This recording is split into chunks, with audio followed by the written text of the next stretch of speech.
What's up, everyone, and welcome back to the Biblical Hitman. It's me, Steven. I'm here with Taylor and Jesse, and joining us for the first time is Brad Lail. Did I say that right? Lail? Yeah.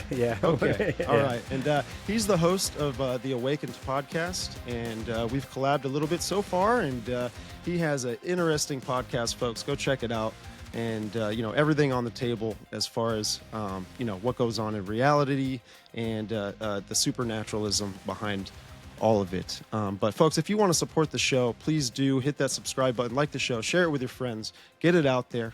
You can also support us on audio platforms as well, Spreaker, Apple Podcasts, and Spotify. All those will do. And while you're there, leave us a follow and a review, and we deeply appreciate that.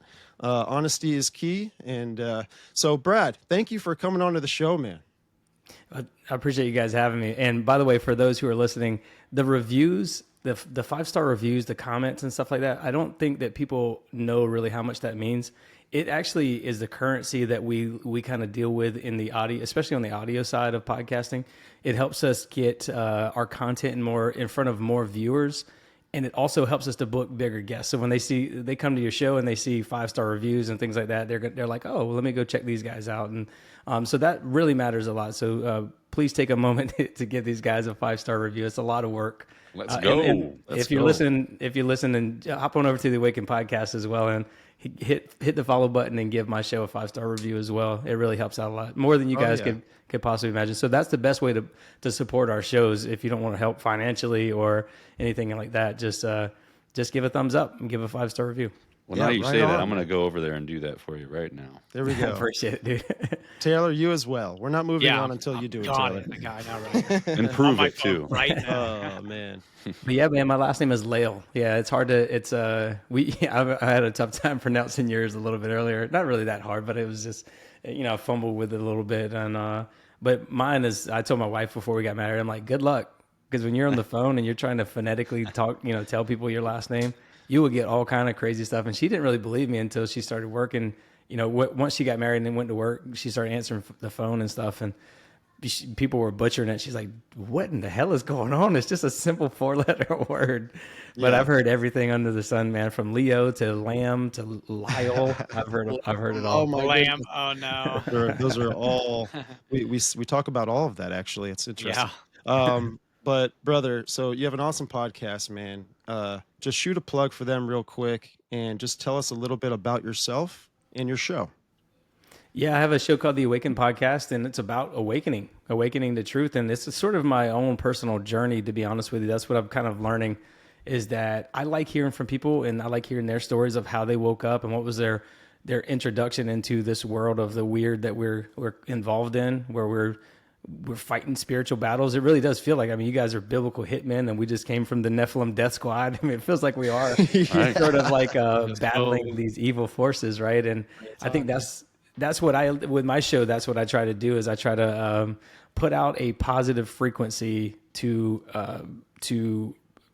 kind of kibosh the dissonant frequency that's out there, the negative stuff. So I try to keep it relatively positive. I am a negative guy as well sometimes, but I try to keep it pretty positive on my show. And I don't go too deep. There are some topics that I will probably eventually go down the road of, but I made my wife a promise to some of those topics. She's like, just don't go there. And I'm like, all right. So I have to. I'm so curious now. I'm so curious what she's You got to talking say about. it now. Yeah. I could tell you guys off air, man, but I can't. All right. About it. But it just really is just for the safety of our kids. We got 2 kids. Yeah, And in no fact, doubt, I was terrified to do this podcasting because the first show I'd ever been on was the Confessionals with Tony Merkel. Nice. And I knew a lot about the 33rd parallel. Because I've been, kind of into it for like 10 years. And I've been seeing a lot of things, and nobody was ever talking about it. Everybody would kind of beat around it, never really pinpoint what it was. So I reached out to him one day, and he said, well, you should come on the show. And I was like, I don't know, man. And it eventually ended up meeting him in Tennessee at a Bigfoot conference. I drove 6 hours just to meet him and talk to him. And I gave him some information, and he was like, dude, just come on the show. And I was like, okay. And so ended up, I was like, just black my face out or whatever, deepen my voice, I don't want to be seen. And then after we did the show, I was like, just go with it, man. I don't care.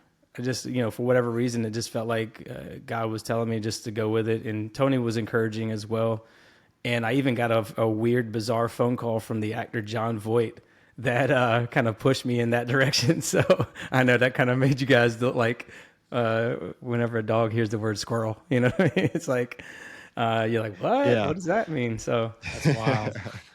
yeah. So eventually I started the podcast and, with the encouragement of others, especially from John Voight, because like I said, I met him in 2009 and at the Reagan Library in Simi Valley. And I took a picture of him because I was a photographer in the Air Force. And I took a picture of him with Nancy Reagan.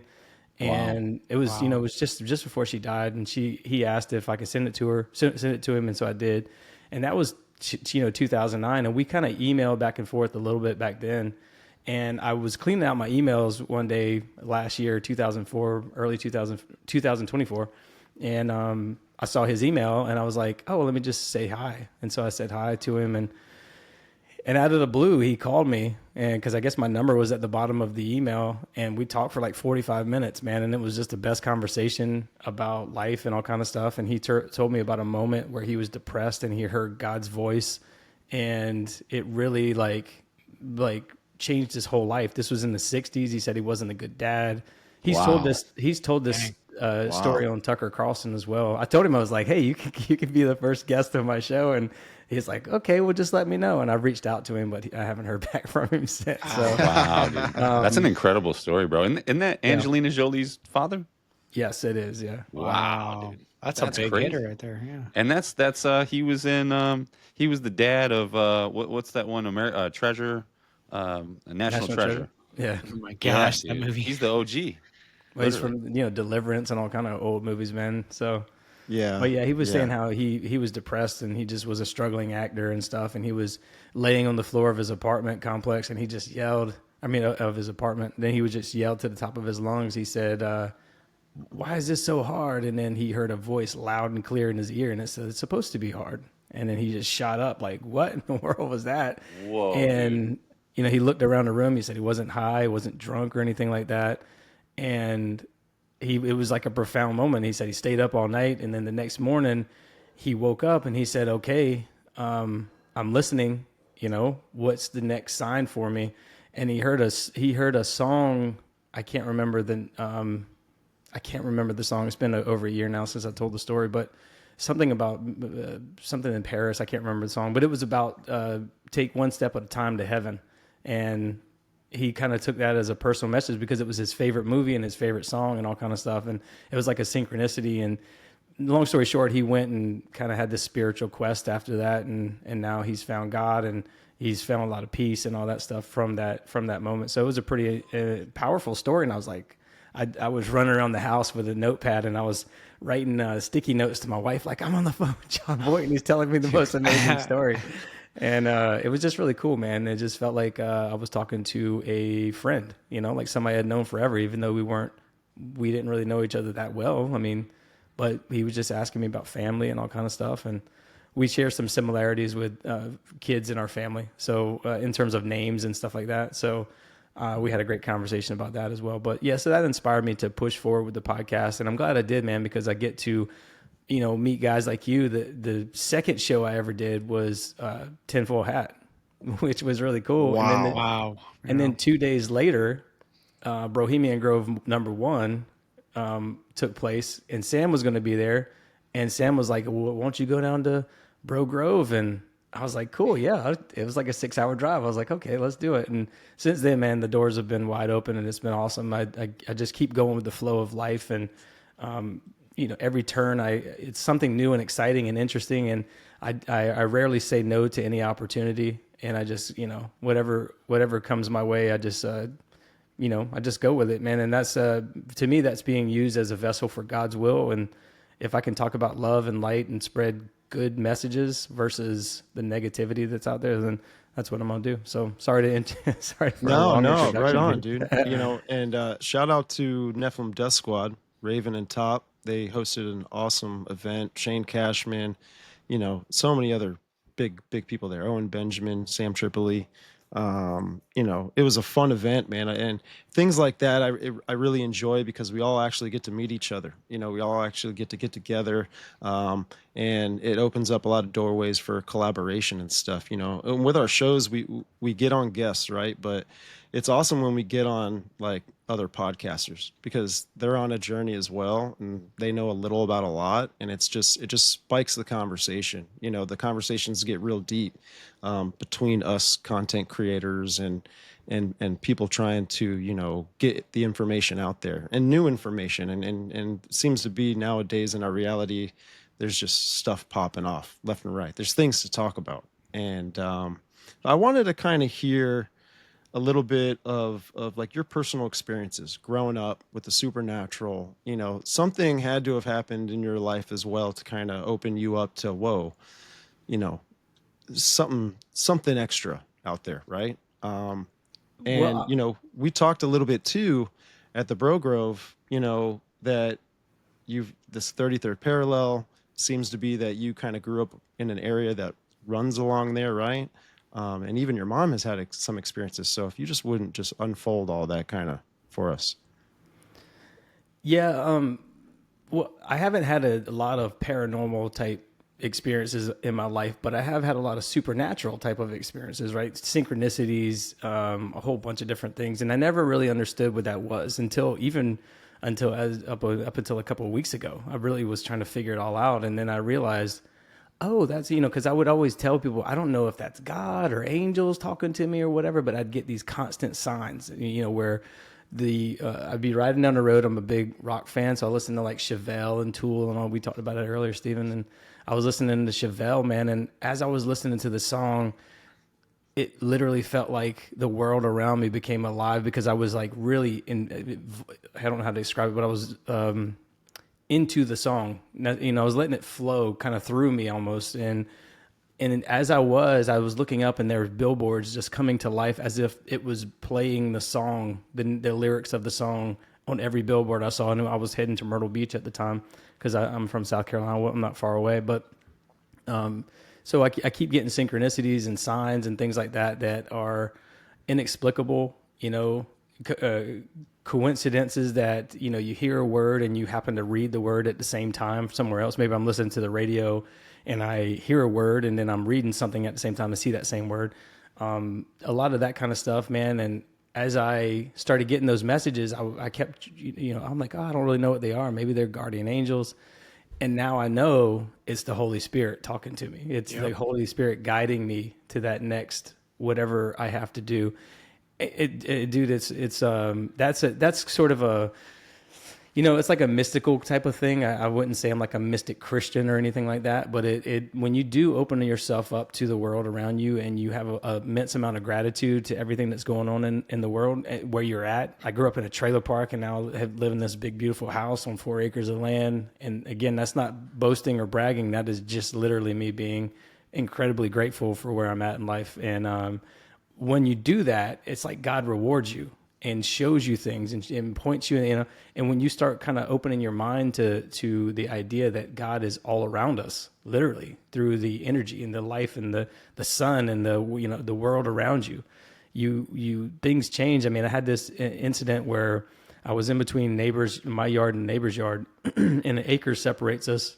And I was telling her the same thing, how I'm grateful to be here and all this stuff. And as I, excuse me, I said, we get to look in the backyard and eat every morning for breakfast and we see deer in the backyard. And this was like 2:00 in the day. And I waved my arm. And as I looked over, a deer came walking out at that exact moment. And like stuff like that, that's supernatural and you can't really explain. But at that moment, I was like that's incredible. Like, how does that happen broad daylight? Cause deer normally come out at, in late in the evening, 6:00, 7:00, Right. things like that. So, Right. but yeah, man, I started noticing things growing up. There's lots of stories where I grew up about certain paranormal things, but I never experienced them that I know of. Family members have seen, and so we live on about 10 acres where I'm from, and we lived in a double wide right beside my grandma's house. And my grandma had a house in the backyard. She had a chicken coop, and behind that chicken coop there was a lot of activity. My grandma would regularly like talk to Bigfoot. She would make grunts and stuff at it, and it would grunt back at her. And I've had nieces. I've had a niece who's seen fairies and stuff like that flying around, what she describes as fairies. I've seen, or I've had people. My aunt, as I started finding this stuff out, I would ask other family members, "Did you see anything? Did you see anything?" And people who've lived in that same house, like my aunts and stuff, they've seen UFOs. They've seen all kind of stuff. My dad, I was, when I first started getting into the 33rd parallel stuff, I found this website on, I believe it's like Gaia or somewhere like that, about the National UFO Reporting Center. And I went and looked on it. I was like, oh, this is pretty cool. You can search a database for people who report UFO sightings or any kind of paranormal activity, mostly UFO sightings though. And you can search by city and state and all that stuff. So it was really cool. So I went and looked it up, and I went and found our town, and I saw the town that we grew up in, and I saw a YouTube video link. I clicked on it, and it was like a mothership UFO and these little UFOs flying out of it. And it turned out, I called my dad. This was when my dad was alive, and I said, "Hey man, have you heard about this?" And because my dad was he's kind of like us, he's like into the paranormal, the spiritual, and all this stuff. And he goes, "Yeah, man, the fella that lives at the head of the dirt road up there, he's been making videos of those things every night." I said, "Where's this at?" And he goes, "Well, it's right over our house." I'm like literally right over the, so it's like literally right over the top of their house. He has no idea, but like Chris Bledsoe is like in the backyard, like,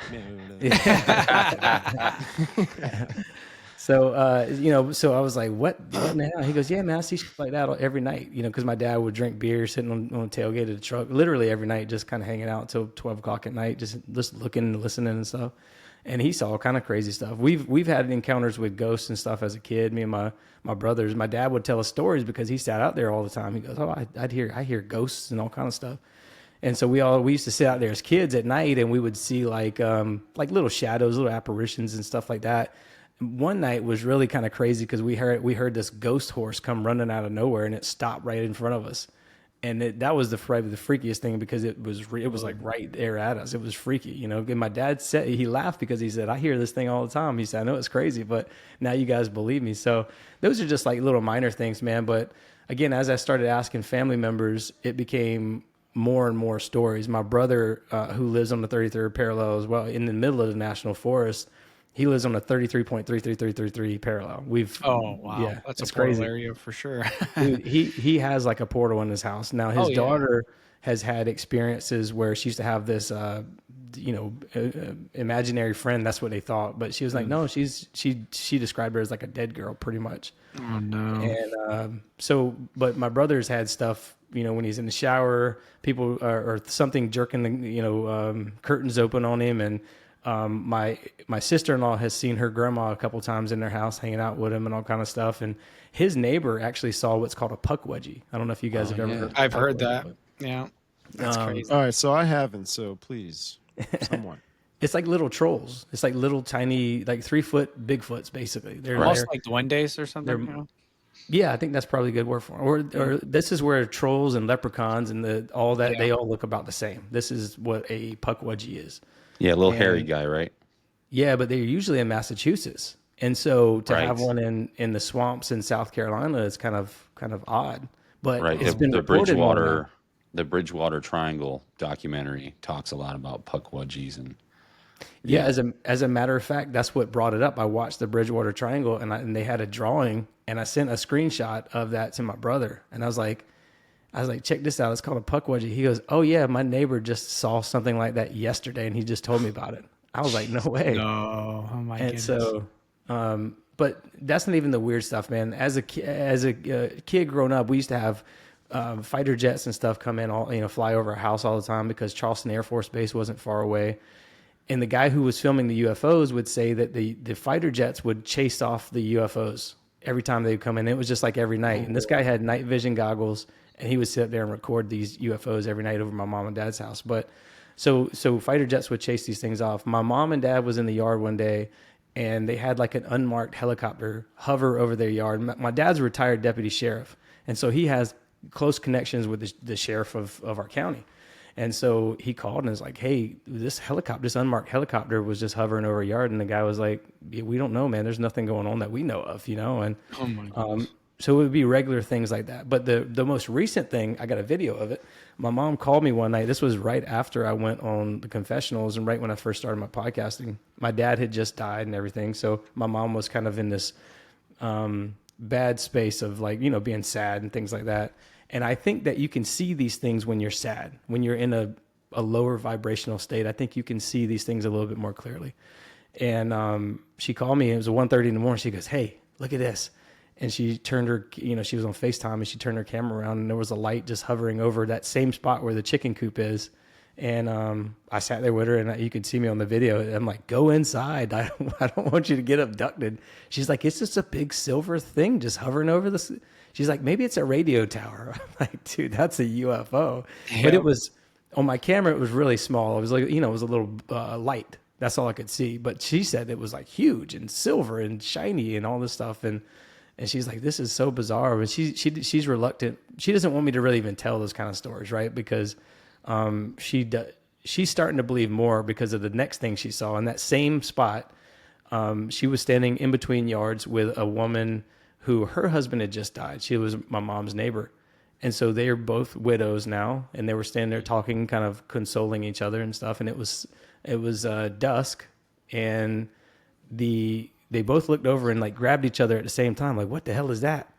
Because there was like a silhouetted, cloaked, like the Predator cloaked, Bigfoot looking thing standing there in the woods, kind of looking at them. Ooh. And she said at the same time there was hundreds of orbs flying around right above that. And she said she called them fireflies. And I was like, that wasn't the fireflies, dude. Because she's like, I don't know how to describe them. They were just all in the trees and everything. They were big balls of light and all this stuff. And dude, sounds like a predator, bro. You sound like Billy from Predator 1. He's like, I don't know, Major. There's something out there. If it bleeds, we can kill it. Trees. Yeah. So that got me on the path of complex plasmas, and that's what complex plasmas are. They're these like globby, predator type cloaked looking entities. If you've ever seen the jellyfish UAP video with Jeremy Corbell, that's what they look like. They're imperceptible to the human eye. You can see them at certain times of the day, maybe if the light hits them right or something. It's the same how when you see sunlight coming in and you can see specks of dust flying around. That would be the equivalent of that. And that actually is, that very thought is what led me down the path of discovering what the complex plasmas are, because complex plasmas are actually called dusty plasmas. So interesting. So when plasma starts to reform, and this goes back to what we were talking about at Bro Grove, and when the sun goes away and the plasmas start to reform, they connect to a little speck of dust, and sometimes that dust looks like a grain of rice. Sometimes it looks like a little square, a little cube. And so what you see when the orb comes into existence, what you're seeing on the inside is the shape of that complex, that dusty plasma, right? So you're seeing a miniature version. Imagine just putting something on top of a grain of rice and eventually it looks like a Tic Tac. That's kind of what that is. And so yeah, man, that kind of led me down the path. And then I started discovering, I looked it up and I was like, oh, we're on the 33. And I was like, that's kind of weird, the line of latitude. And then as I zoomed out of Google Maps, I started seeing like Atlanta, and it started connecting the dots of all these places that were going along the same, like Roswell and the JFK assassination and Sedona Vortex and the Superstition Mountains and, LA and all these other places where there's some big paranormal, the Phoenix Lights in Arizona, all these big things have happened. And I became super fascinated with it. And that data continues to grow every single day. And I'm learning more and more about what it is. And basically what I'm starting to come to a better understanding of is that it is a ley line, like the 33rd parallel is a ley line. And what a ley line is an invisible path of energy that connects like sacred sites, like megaliths and ancient monuments and stuff like that. But saying the word ley line, it's kind of like, there's not a lot of evidence of what a ley line is and things like that. But the language has changed. What the language is now is actually telluric currents. And telluric currents are like electromagnetic energies that come out of the earth at certain times of the day when the sun lines up with the earth, basically. And it hits the earth, like a harmonic of the sun interacts with the harmonics of earth, and it hits the earth and creates a electromagnetic pulse. And this pulse kind of creates that electromagnetic energy. It comes out of the earth at volcanoes, streams, rivers, any kind of faults, fissures, any kind of crevice in the earth. That's where the energies come out of. Sounds like the ether too, like where they were kind of experimenting with that ether and Tartaria and all that. Yeah, that's what it is, man. I mean, plasma is the fourth state of matter, right? So plasma, if you heat a solid, it becomes a liquid. If you heat a liquid, it becomes a gas.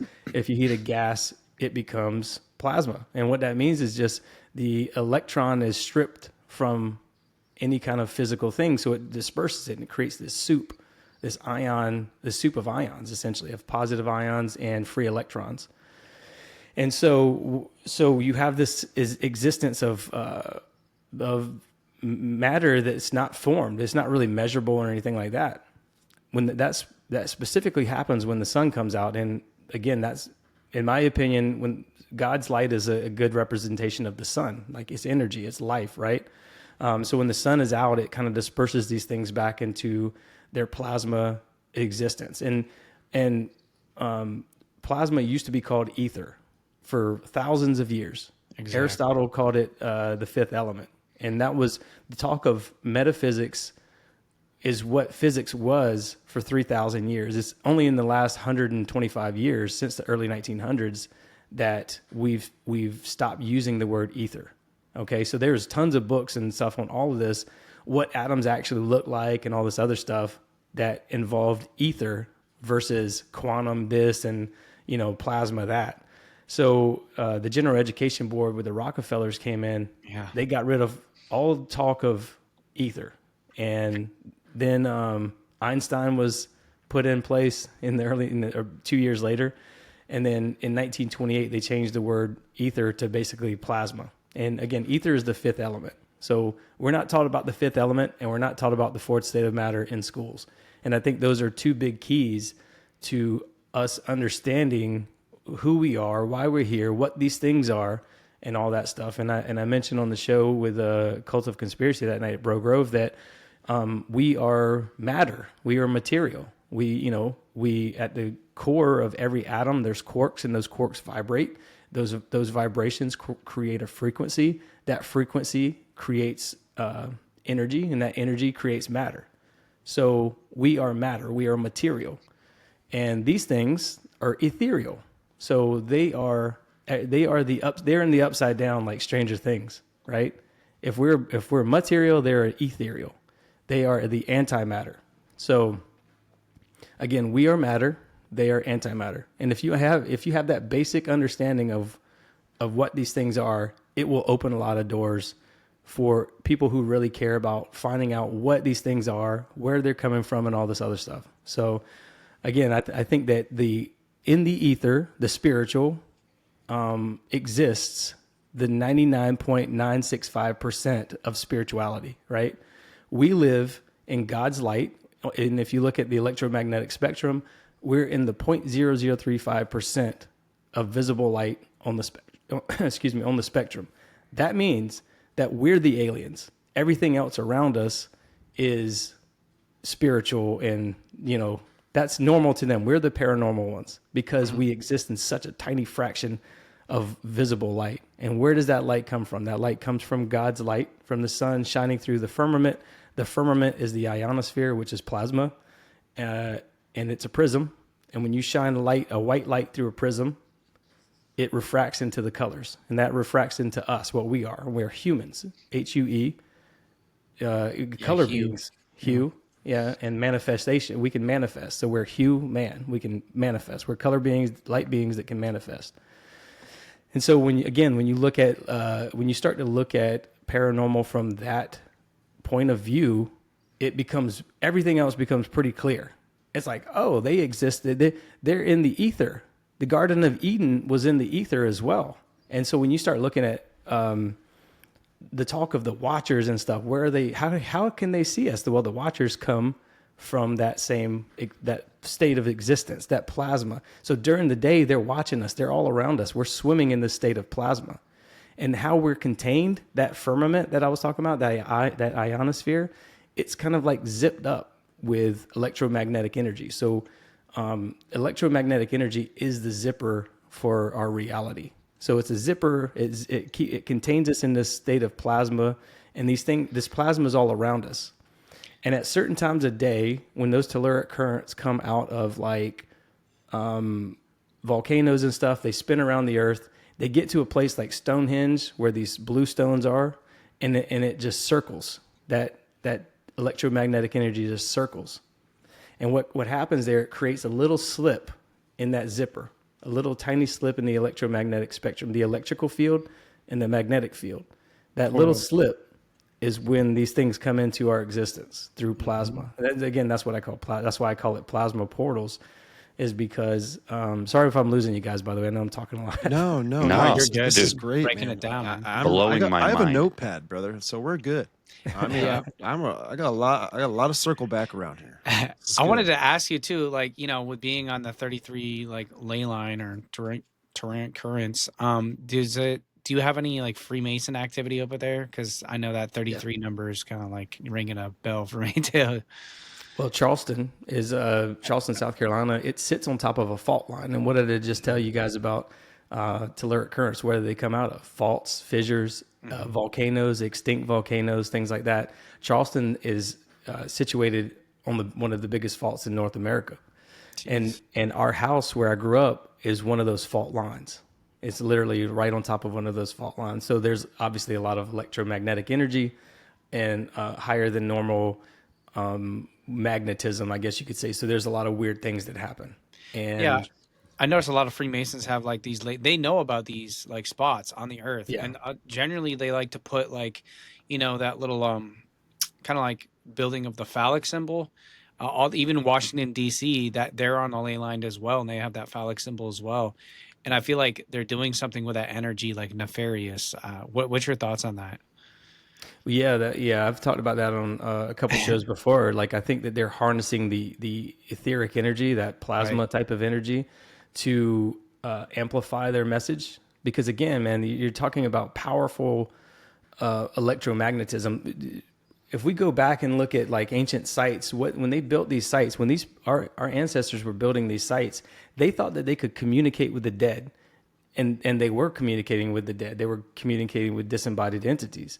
Right. The Native Americans call ley lines spirit lines. A lot of churches, a lot of cemeteries and stuff were built on top of these places because people would go in there. And again, I just had a guy named Freddie Silva on my show. He's been on Gaia TV and History Channel and stuff like that, who's talked about these exact same things, how you can go in there and you get information downloads. It's like going into some kind of a supercomputer. Right, you're accessing information that you would not normally access as a human.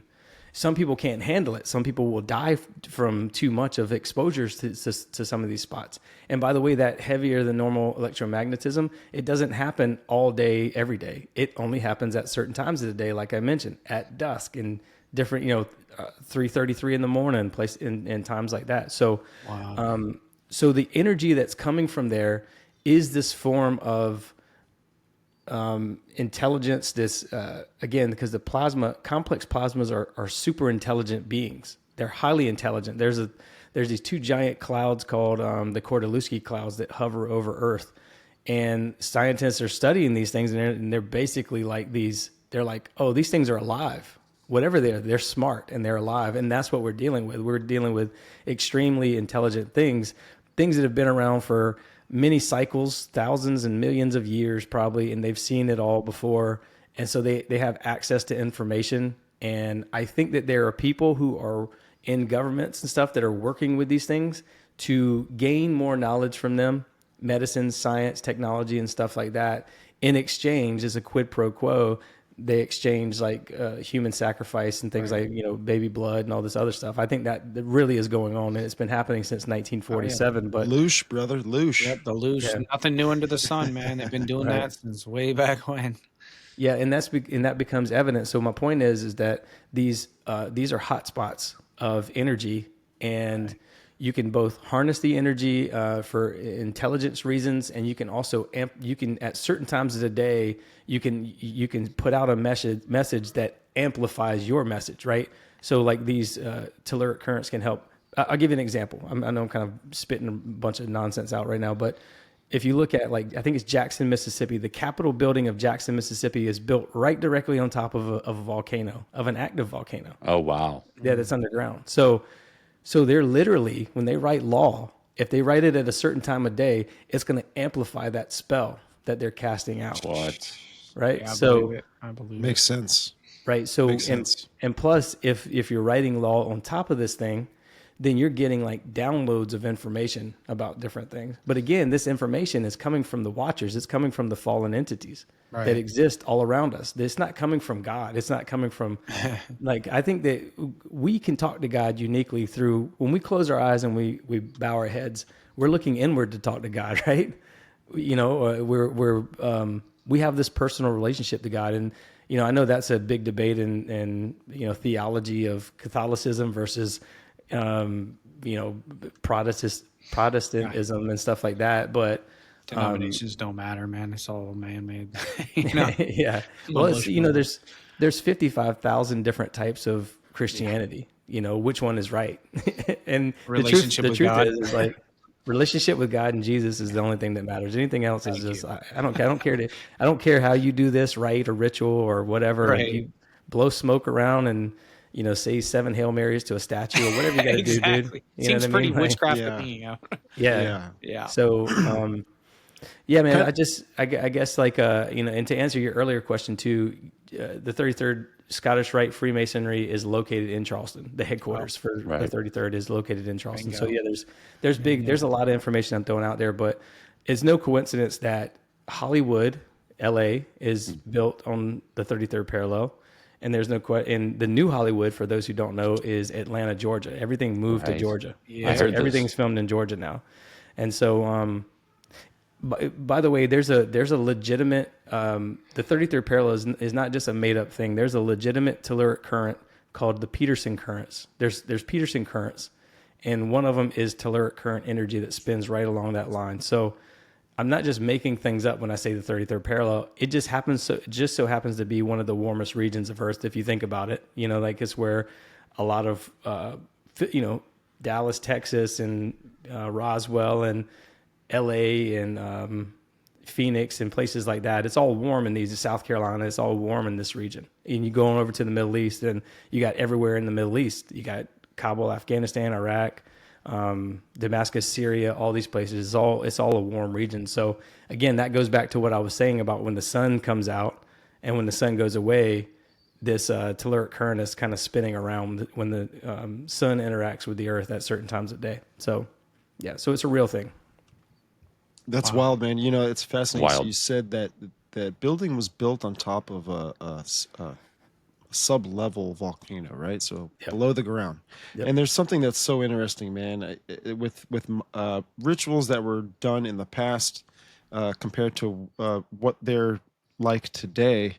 The common ground that I see for both of those is that I think that they're still on the same ceremonial grounds. Like, for example, you have you had all those elites that met on Jekyll Island and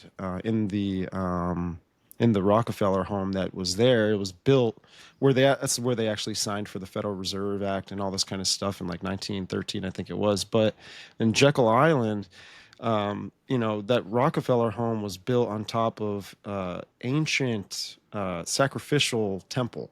I forget what tribe was actually of Cherokee or whatever Indian tribe it was, but that was a real thing, and I think that they kind of know these things based off of tradition passed down through just generations of families. And And I even think like maybe like Hollywood, for example, who knows what was done in Beverly Hills, right? Like thousands of years Oh ago, yeah. right? Who knows what, mysticism or rituals or sacrifices or anything towards, like these principalities and powers that are of the air and stuff, paganism, all that kind of stuff. It's fascinating, man. That Yeah, stuff fascinates me. there's a mansion that they won't let anybody go into in Hollywood, I believe. It's a massive mansion, and the story goes that they were like funneling kids in and out, possible sacrifice, children sacrifice. But I think the owner or the family, the last guy to own, I think he just passed away. And I think that they don't allow, they're just not allowing anybody to go in there. Like they're just going to keep the land. They're probably going to still perform whatever they've been doing. They're still going to do it. But the story goes like they're just bringing kids into this mansion, like a lot of kids. Wow. And I can't remember what the mansion was, but I believe it was in Hollywood. It's a part of that whole weird Hollywood stuff with the kids. Yeah. Yeah, it's no surprise that all these we got pyramids all throughout the U.S. People don't even know that. There's some in South Carolina, all the way from South Carolina all the way to California. They just found one in Oakland. So there's these real pyramids, and they're called mounds now. They're called burial mounds and all this other stuff. They try to underplay it, but there's like the Etowah Mounds in Georgia. There's the Moundville, Mississippi. Mounds. I'm sorry, the Winterville Mounds in Mississippi. You get the Moundville Mounds in Alabama. All of this is on the 33rd parallel, by the way. The Poverty Point, Louisiana. So if you look at, I mean, these are they're like the step pyramids that you see in the Aztecs. But at the top, they're usually flat. And so if you think about like the dollar bill, when we look at the dollar bill, and Steve and I were talking about this earlier, and you see the all-seeing eye on the top, well, it's hovering over the top of a step pyramid, essentially, right? And so like at the top of that all-seeing eye is a sacrificial thing. That's the watcher that, that's the watcher that all these occultists are kind of worshiping, because they're getting esoteric knowledge from these things, knowledge that increases their power. But by the way, if you're getting something from them, they're gonna get their Something from payback. you. Yeah, they're gonna get sacrifices from you. They're gonna get family members. That's how it works, man. And so I think we have to be very careful about, like I want to go to some of these places. And again, I had the guy Freddie Silva on, and he's incredible encyclopedia of knowledge of these places. And he said that when you go to these places, it depends on how you feel, how your vibrations are, how you're interacting with this thing, and the type of interaction you'll have with it, whether it be a good experience or bad experience. And so that actually tells me that there may be this dual purpose at some of these sites too. Maybe there is some form of good there as well, but it just depends on who's trying to access it and who's trying to summon it. And I think that I personally believe that these spots have been destroyed. They were destroyed by God in the flood. And I also think that they're being destroyed by some governments, because I do think that there are factions out there that are trying to help humanity, So I do think that there's, like, Stonehenge was destroyed, and they had to, somebody in the like 40s, I think, rebuilt it basically. And Göbekli Tepe, Göbekli Tepe was like intentionally buried. And it's that because it all has different dirt and soil and stuff that they buried it with. So as people are uncovering it, they're like, hey, wait a minute, somebody buried this. Like they intentionally come up here and just dump different kinds of dirt in here. Look at China. Look at China, what they did with the pyramids. They tried to hide the pyramids from everybody in China, those massive pyramids. They put like trees, and they tried to plant all sorts of stuff, dirt on top of them. Well, we do it in the United States. We build golf courses. They're golf courses. Yeah, that's what they are. And dude. Wow. When you look around, when you go to a golf course, that's what you're looking at. Is you're probably playing on top of, like, there's probably giant bones underneath there and stuff. That's wild. You know what dig first? Yeah, I'm gonna think of that when I'm on the third hole and be like, Right, dude, right. All right, let's get out of here. Oh man. But yeah, it's pretty wild, man. There's so many spots on the 33rd parallel that are super interesting. And again, it's not just the 33rd parallel. It's just 33rd is just another one. It's probably the more well known, I guess. And so. So we're talking about pyramids, we're talking about ziggurats, and these seems like high places, right? And to me, I think that people of civilizations, different cultures throughout the ages, they've always built something along the same, the same architecture, very similar, very triangular, very mountainous, right? It looks like a mountain. And I make a connection with that because in the book of Enoch, this is where where the 200 fallen angels, they came down on top of Mount Hermon.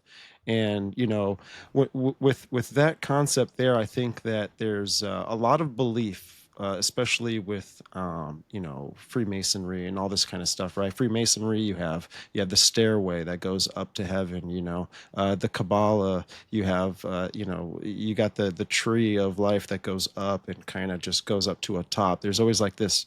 We're supposed to go up, they're supposed to come down in some sort of way. And so when you see a lot of these pyramids and these ziggurats that lay along the 33rd parallel, which I agree, man, there's something in the energy field that has more potential for them to manipulate, whatever time, space to materialize, dematerialize. You were kind of covering that a little bit early in the show.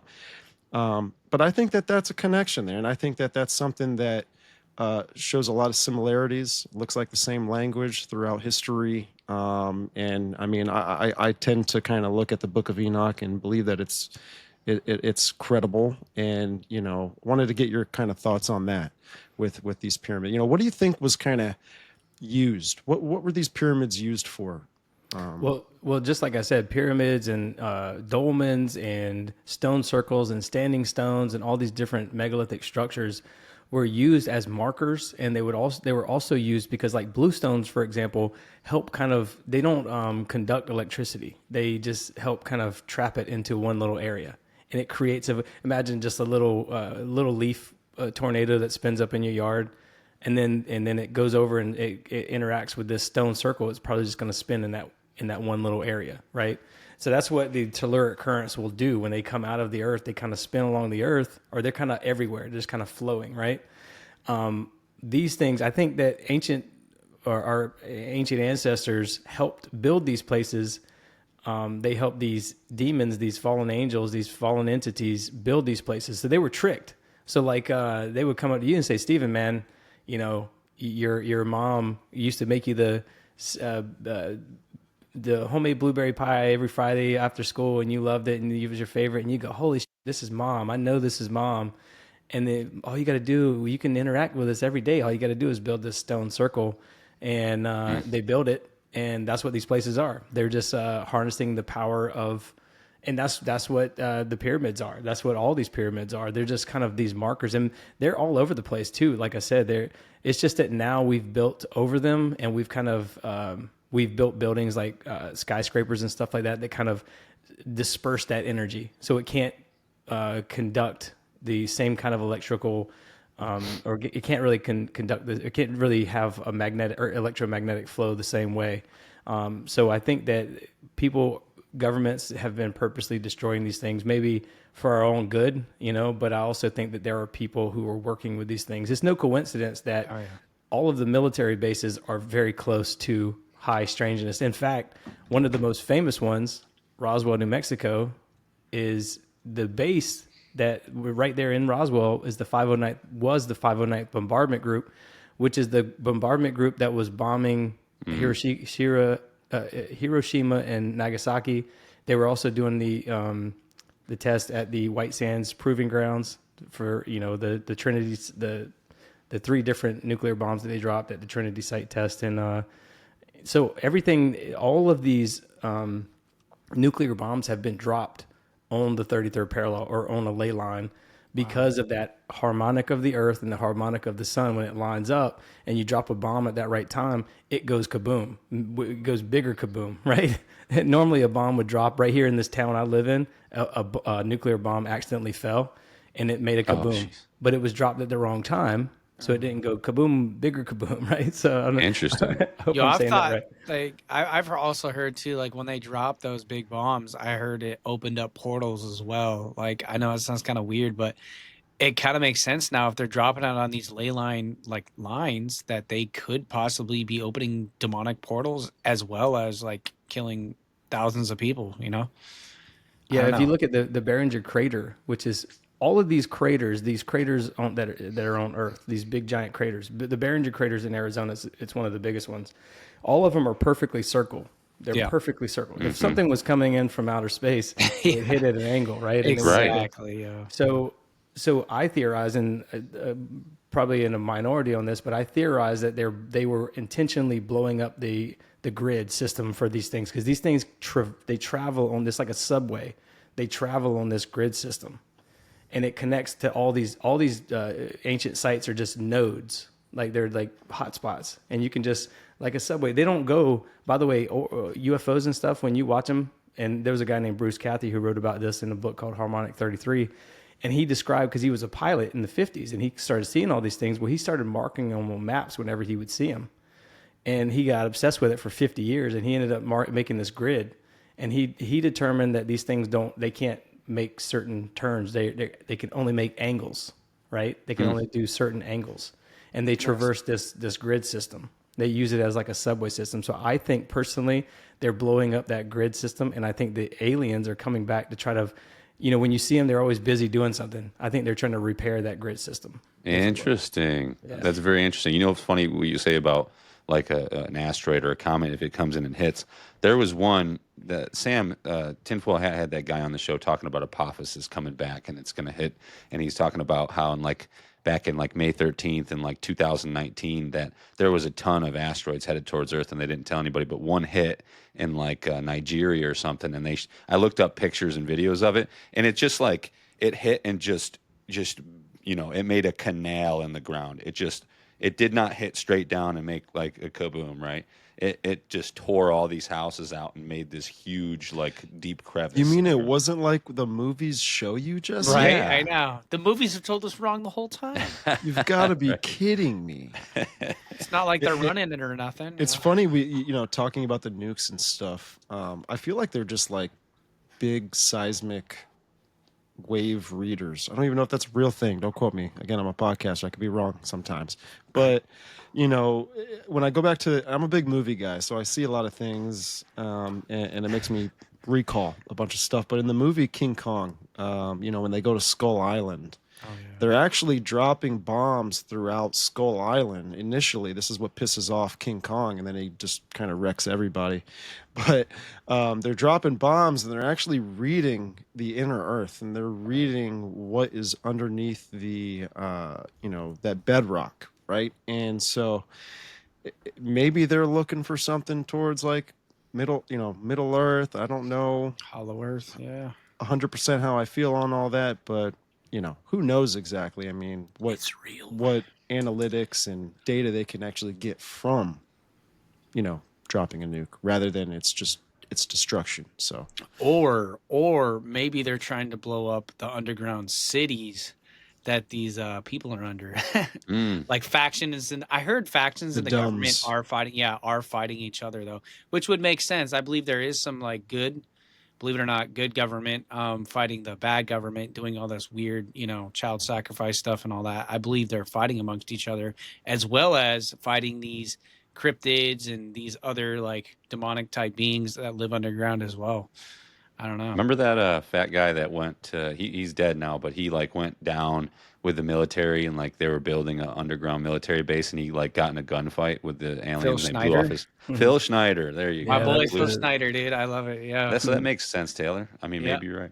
Maybe they're blowing up the underground alien bases. Yeah. Yeah. Brad, I wanted to get your take on this, right? So CERN, Geneva, Switzerland, the largest hadron collider in the entire world, which they're actually building a bigger one now, 4 times the size. What are your thoughts on CERN and the manipulation of matter? And, you talk about this plasma state. I wonder if this has anything to do with the experiments that they're kind of running.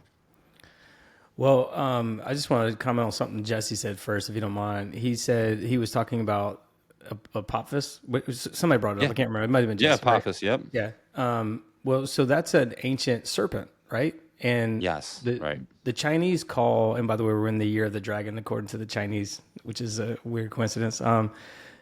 They call ley lines dragon lines, and the reason they call them dragon lines is because they look like serpents.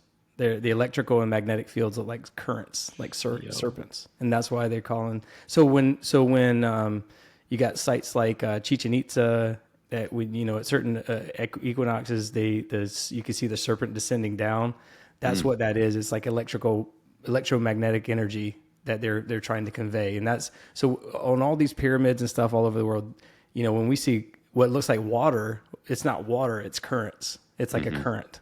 And you also see a lot of spirals at these places as well, at these locations, because it's indicating a vortex of energy, like that same thing. So, but yeah, as far as CERN goes, man, I mean, obviously they have this whole civilization underneath Earth, and I think that they are planning a breakaway civilization. There are probably civilizations who have survived many floods and stuff like that. There's a place in Cheyenne Mountain that has a whole ant type civilization that lives under Cheyenne Mountain. There's the Dulce, which you guys just alluded to, where there was a firefight, and it was the 1950 Greada Act that they violated. The aliens. So I know I'm kind of skipping around, but Eisenhower had an agreement with these aliens allegedly in 1954 Greada Act, and he had right. He met up with them in a hangar or whatever, right? Something like that, right? Underneath Dulce, and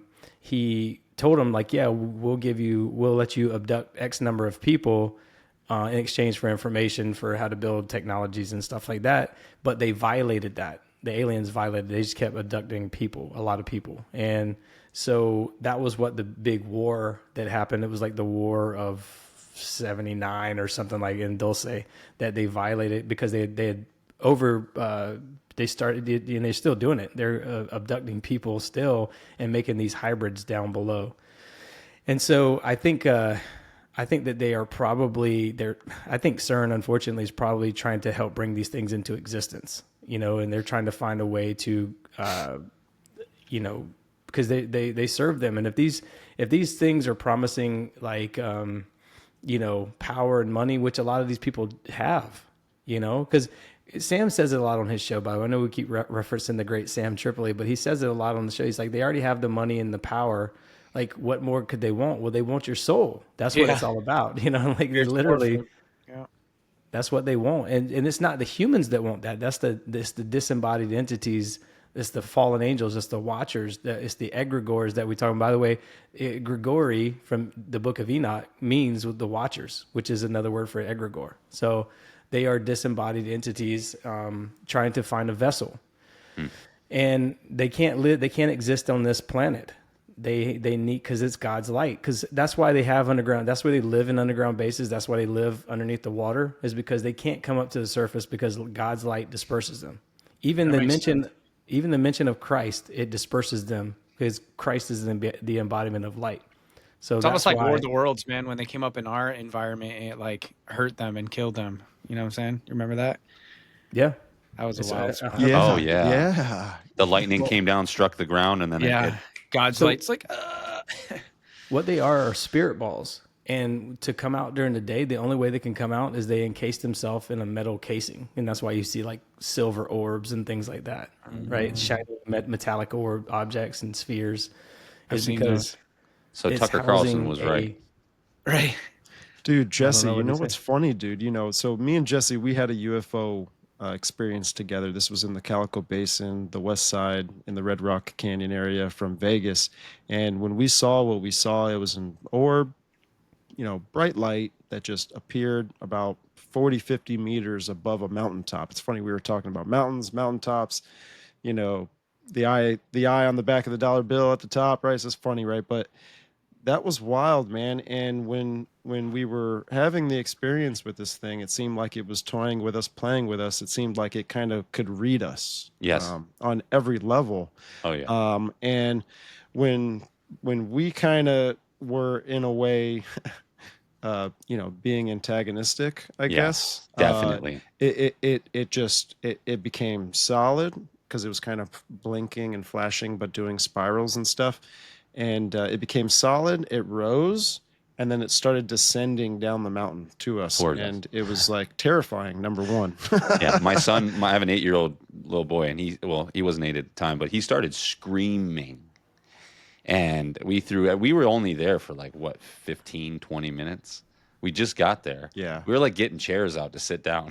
Yeah. And he started screaming. I threw him in the truck. I'm like, let's go. We're out of here. Right. And you know what's funny, man? You know, if it has the ability to read us, then like it's in a conscious state, you know. And I even think we were going out there specifically to try and have an experience 100%. with something, right? And so it knew that.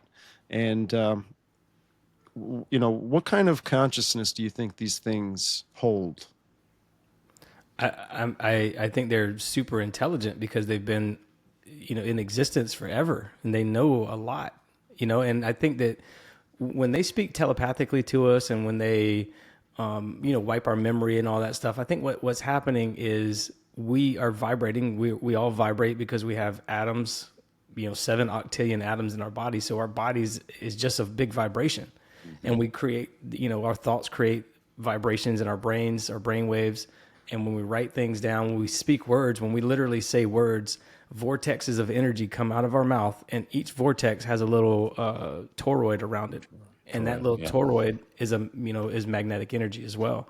So everything that goes on with us is vibrations, and these things the thing that connects us is that ether, that plasma that connects from one person to. Explain how we can make a phone call. I'll wait, right? Because that's what's happening. I saw that lady, that video of the lady. Yeah, well, it's not going. I mean, long story short, it's going into the invisible part of the electromagnetic spectrum, and it's traversing through that from one point to another, you know. And I think that these things can quickly and easily tap into that. We can do that.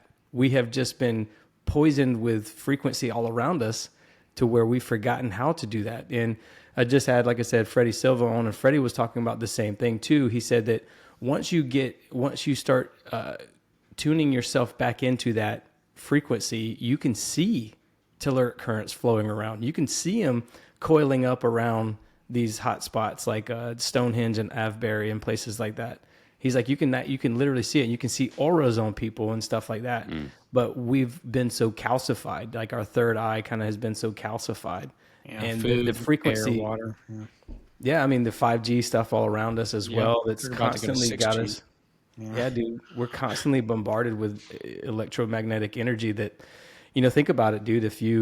If I move this phone near my microphone, it starts going. Right. Well, that's what's happening on a molecular level within us. Whenever we interact with lights and cameras and cell phones, I have a tri-field meter. You can literally put the tri-field meter to your head and it'll go crazy. Yeah, we're getting fried. Yeah, we are. Wow. You could take a tri-field meter and stick it in front of your TV, and it's just putting off heavy amounts of electromagnetic energy. Anything that's plugged into the wall, it's putting off a ton of electromagnetic energy. So literally right now, I have 10 different things going, and it's all pointing at my face. If I stay in here long enough, my face will be beet red because it's just constant energy, just right on top of me. Well, now that you said that, I'm going to be right back. I'm going to leave. Yeah, it's so funny. You know, in the medical field, crazy. They say high blood pressure is the silent killer, but it's probably EMF. Yes, it is. Yeah. Probably EMF, right? 100%. So we should be wearing tinfoil hats after all, huh? Yeah. And, you know, it does. It affects us on a cellular level, man. I think it's way more sophisticated than we've even discovered. But you know, because each one of our cells, man, has a state of consciousness. If you think about it, like if you look inside the cell and you see what the cell is doing, it's trying to survive, and it's doing work to do so. So it has a task. And it has a drive to do it. It's motivated. It actually honestly wants to survive forever, but there's the telemeters that kind of destroy all that kind of stuff. I really wonder what kind of caused all that.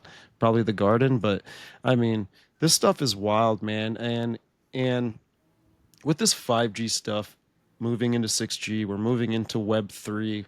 We're moving further down the line of the fourth industrial, revolution. And it's scary because I think technology is only going to get smaller, which means I think only more dangerous. And we kind of know that the people in governments, the influences that are manipulating governments to do what they're doing, plus the corporations, the big tech companies, and all this kind of stuff. The world's coming together.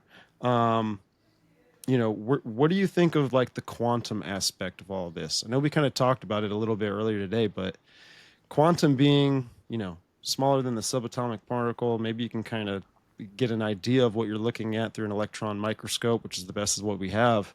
But, do you think these things also, with aliens, everything of the supernatural, do you think it's on a quantum level? We just haven't discovered it yet? No, I think quantum is the lowest measurable unit of a physical entity, a physical anything that. So it's like a quanta. In fact, is a packet of light, and a packet of light is a photon. So think about it like a camera, like or a TV screen with the RGB with the pixels, right? That's what it's like. It's a bunch of pixels. So it's a bunch of quanta together, right? Making up this TV is essentially what I'm trying to say. So it's still physical. Quantum is still physical. Gotcha. It's the lowest measurable unit of physicality. And then it butts right up against etheric. So it goes from material to etheric. It's literally, that's wild. The last stop before you, it's like the last train stop before you go to the ether.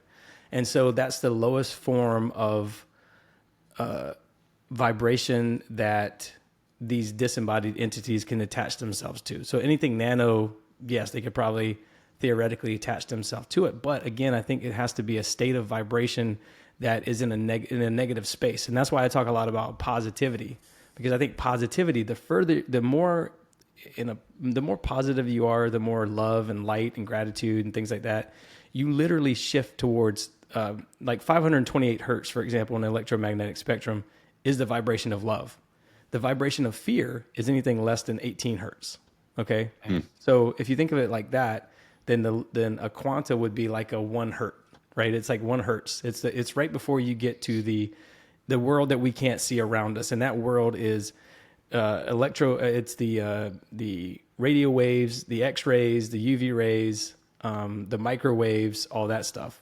Okay. I think that's why the Bible says take every thought captive, and the tongue has the power of life and death in it too, because you're literally, it's like just witches kind of do it in their spell stuff, their spellcraft, like when they're speaking and manifesting, that's their version. But God's version is literally like, when we're praying and trying to, speak life, we can either speak life or speak death, and there's literally like, even in the English language, there's some witchcraft tied to it.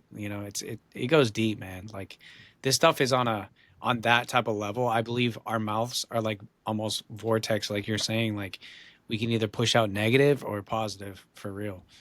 Yeah. And when you speak it again, why did they want us 6 feet apart in 2020? Yeah. 666. Yeah. No, because 6 feet is we're bioelectric beings, and we have this magnetic field, this torus around us, and that torus extends 6 feet. The toroids. The toroids. Yeah, we're a toroid as well. Everything. Oh, yeah. Everything down to an atom is a torus. Yeah. Are you familiar with Holiday? He's he's got a pretty big platform on TikTok and all this kind of stuff. We've had him on a couple times on the show. Doc Holiday from Tombstone? Is that... No. Yeah. Oh, maybe. Yeah. I think that's where he got that's it where from. he gets it from. Yeah. But he breaks down the toroids and all of that. He actually thinks, everything's toroids. Well, that's what plasmoids are. Plasmoids are plasma toroids. And that's what I was telling you guys at the event the other night. So when these plasmoids, when they form into a complex plasma, they're flying around looking for a magnetic field to enter. There was a guy named Winston Bostick in the 1950s who studied this. He was studying magnetic fields, and he was playing around with plasma. He had a little gun, like a little plasma type of gun that just shot a spark of plasma into this magnetic field, and it created a halo, like a glowing golden ring, and it was just flying around, and then it disappeared. And he was like, what the hell is that? So then he started pointing guns at the center, and he discovered that 2 created what looks like the CERN logo, by the way, like a spinning, like a hurricane, like a little hurricane. And then 4 would create the flower of life. It would be like this magnificent ball of like glowing light, which is essentially an orb, right? And this orb flies around, and it's a ball of electromagnetic energy that's flying around. So it's magnetic. It has a magnetic field, And that's where these cryptids come from. The cryptids come from like putrefied remains of dead animals. So if you think about a fox and a deer, they die right beside each other. This thing flies through it and connects to those ions, those putrefied ions, and then it kind of morphs into the existence of our reality. Dude. That's why they're called shapeshifters and things like that, right? So wow, man, I've That's never heard, interesting. never even. That's crazy. So That's like they can interesting. use it when an animal dies. They can use that like negative energy to like pop up as portals. yeah. Essentially, oh my Well, goodness. your negative energy is just an egregore, like I talked about earlier. Like it's a belief. If we all got together and started believing, like I was telling Stephen earlier, Christmas, for example, is an egregore. We all have collectively said we're going to celebrate Christmas, and now it's its own thing. It's this entity that's growing, and now it's kind of a good entity, but you can see how it can become bad. All of a sudden, you start celebrating in October and November and all these other different times, right? Rather than December 25th. I'm not saying it's a bad thing. I'm just saying that it's Valentine's Day is another one, or proms, or any kind of shared belief system. But I was telling you that about the plasma because plasma shot into magnetic field becomes a toroid. So that's where you get the term plasmoids from, plasma toroids. So that's everything's a toroid. Everything is a torus. So what do you think about the the cells end of goals our of body? I'm sorry. No, you're good. What do you think the end goal of these like plasma balls and toroidal like things are? Like, what do you think? They want to be you, Taylor. I know they're trying to get inside you. I want to be Jesse's grandma, actually.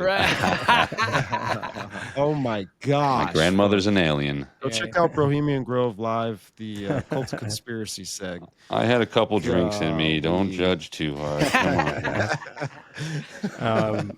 I believe that the end goal for them, they're trying to get in God's light. They want to live where, we live in this, it's amazing here. We can have sex, we can drink alcohol, we can feel things, we can feel love, we can look at our kids and love on them and hug them and kiss them, and it's amazing. Think about that. If you have power and money and all that stuff, it doesn't mean anything without those feelings, those love and all that other stuff. So basically, what you're saying, sorry to cut you off, but what you're saying is that these things are disembodied spirits of the fallen, the children of the fallen, the disembodied spirits, and I think they're manifest. they're Satan disembodied, they're the fallen angels disembodied, they're Nephilim disembodied. They're all, that's where they go when they're cast into the abyss. In my opinion, They're in that dry place. In between. Well, I can see that too because evil spirits, right? Bible references as well, evil spirits, which is kind of like not categorizing, right? Like when necessarily it's talking about a demon or an angel or whatever, but it's like evil spirits. It can probably blanket all of those things, right? Right. There's like and that all they in want to do between, is they just want to feel again. They want to eat again. They want to have sex again. They want to be you. That's why they possess people to do those things. Right. I get it. That's an incredible, man. I'm going to look further into this. I love this. Keep going. Keep telling me more. No, I just want to tell you this one thing because I forgot to tell you guys. So if you look at the electromagnetic spectrum again, we exist in this little tiny sliver of light, this little tiny, very small, and it's the colors. If you look at the electromagnetic spectrum, on the left of that is infrared, microwaves, and radio waves. On the right of that, that's vibrating super fast, is ultraviolet rays, X-rays, and gamma rays. So let's go back to the left side of that, the infrared waves, the microwaves, and the radio waves. It's hard to put into words how slow these things are vibrating. A radio wave, just one radio wave it's like the length of New York City. It's a long, slow. So how is heat made? Heat is made from fast vibrating things. That's what creates light, energy, heat, right? So if you think about it, these disembodied entities exist. Hell is actually super cold where they exist at. It is very cold and it's dark and they're disembodied and they want to live here. Because again, man, we're in that perfect temperature. You ever seen somebody when they, I hope this doesn't seem sacrilegious, but when I've seen people who get the Holy Spirit, I've been to 4 or 5 different churches. Now, what they're getting when they say they get the Holy Spirit, I don't believe it's the Holy Spirit. I think when you open yourself up, you can let these different things in. It could be good, it could be bad. So have you ever seen someone, let's give another example, seen someone taking drugs. or the Kensington, Philadelphia area where these people are all like slumped over. I know you've Yeah. seen the videos, right? Definitely. Yeah. So when these things enter our bodies, they don't know how to operate it. They're flipping around, they're sweating, Right. they don't know how to operate this thing. So even if they Right. got into our bodies, they wouldn't know how to operate it. And, Bro, you're freaking me out right now because I just watched a horrible. Instagram is terrible, by the way, guys. This is horrible. You just get down. I watched this video of a guy in prison that took, one of these prison drugs, and he's literally flopping around in the water on the ground in a cell like a fish. Yeah. And it's just horrifying. But that makes sense. It's like doesn't know how to operate the body. That's Yeah. crazy, bro. Man. Yep. That's I really wonder drugs and all those kinds of things, how much it really affects the conscious level at such just a quantum level in the body, man. And when you were talking about the connections that these things may have the ability of doing between the quantum realm and the ethereal realm, it seems like, to me at least, because we were talking about quantum nanotech and all this kind of stuff earlier today, and if that was to surpass in our body and to attach to certain receptor sites that are so small that we can't see them, but they're conscious receptor sites, maybe we in the future we're actually opening up little portals within ourselves to allow these things to come in at any time they want. anything that goes on with you and your body is consent. So if you give it consent, it's going to stay there. If you tell the demons to get out of you, they will leave. You have to tell them to get out, though. You have to tell very, very specifically. I mean, I talked about this with Ed Mabry about casting out demons. This is why Christ wanted to know the name of the demon to cast it out, because it wanted to get that frequency and hit him with a frequency that disperses them essentially. But I was listening to Tony Merkel's show, The Confessionals, one day, and he had a preacher on, and the preacher was saying that. He said, tell these demons to get out of you. You got them in you. Everybody's got them in you. You got to tell them to get out. And I went, oh, that's interesting. So I paused it, and I said out loud, I said, get out of my body or leave demons or something like that. And my body vibrated. It did like a buzz. And I was like, oh, that was weird. And so I did it again, and it buzzed again. And then I did it loud and long, and it was a long, loud buzz, as if something was like exiting my body, right? Whoa. So I think we have, I do think we have demons in the form of parasites, in the form of, and that's what I think these viruses are. That's what I think all this stuff is demons and parasites in our body that we parasites have to are demons, I think, Yeah, Bro, me too. Yeah. Demon Eraser says that as well. Yeah. Yeah, they Brian are. from Demon Erasers. Wow. And most people in the West here in America don't purge themselves of these parasites too. Like if you take whole pumpkin seeds and eat those, it helps get rid of them too as well. That's why I eat whole pumpkin seeds, like organic ones. Cayenne pepper. And cayenne pepper. Yeah. Yeah. Yeah. Okay. Yeah. Interesting. Yeah, I mean, but you're in control of this is your vessel. You're in control. That's why you have to let Christ in your heart as well, because you're the one in control. You're the one who, you have the free will. And so you're the one who says what can and can't enter your body. Right. And at any moment, even if you have nanobots and particles and all that stuff, you have to just tell it to get out, because it doesn't belong there. There's a great book by a guy named Masaru Emoto who wrote a book called The Hidden Messages in Water. Yeah. And he talks a lot about how words, he said he and some friends would pray over like dirty lake water. And then he did this experiment where he would scoop lake water and freeze it. And he would look at it under a microscope and see the fractals of it and see how it looked. And it would be very damaged. And then they would pray over that water and then scoop some more, freeze it. And then it created these beautiful ice crystals. So it healed the water. Right. So he would even say, I love you to the water, right? He'd say, I love you. Same with the plants. They did with the plants, and they would like die if they were cussing at it and being mean towards it and speaking life at it. They would grow twice as fast too. Have you seen those videos of the guys that would stand next to like a tree or a bush and it'd say, touch me? And it would like... That's real, I think. That's crazy. Yeah, but it's like, where's the rest of the camera angle, though? Yeah, it's strings, but I don't know. I think there's some truth to it, but there's some BS to it. Dude, I gotta tie this in, man, right? Because I was mentioning the quantum and the ethereal, like what's the connection there? And if there is a connection, and in the future, if there is a technology to where quantum, nanotech is circulating through our body, you said that there would have to be consent, right? And so I was digging into this patent a few days ago, and it says it's a patent WO 2021-0556, blah, blah, blah, whatever. But it's using quantum dots for identification, authentication, and tracking of objects. And scrolling down the page a little bit, it gets into how these things are tied in with the monetary system, a wallet, tokenization, and making money, probably through body activity data of some sort. But reading further, right, it says that in some implantations, physical stamps or chops, they call it, individual devices that carry a sigil. And it says personal representation or image, which may be conventional signature, something analogous to a signature or other unique design or an entity. So this is crazy, bro, because you're talking about signatures, you're talking about consent. It mentions the word sigil in there, which means it's a symbol powered by magic, right? Wow. Well, what do you think your computer is, dude? Like, it's got motherboards with all sorts of it's almost like demon sigils. Yeah.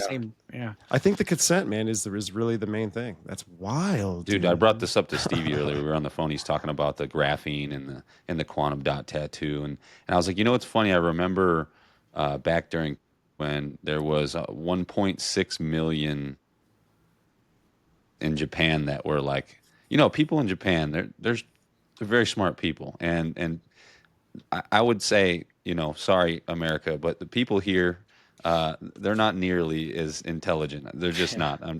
Even in the medical system, that's what I believe. Yeah. But they found all this heavy metal and steel particles and stuff like that. And I believe they found graphene, a type of graphene and then they were like, get out of here. It was in Moderna, by the way, specifically. Yeah. Well, I'll share this, man. It's graphene quantum dot technology that helps bring mRNA into the cell. And anybody who took that, literally has their own Bluetooth signal too. You can actually look into it and it'll say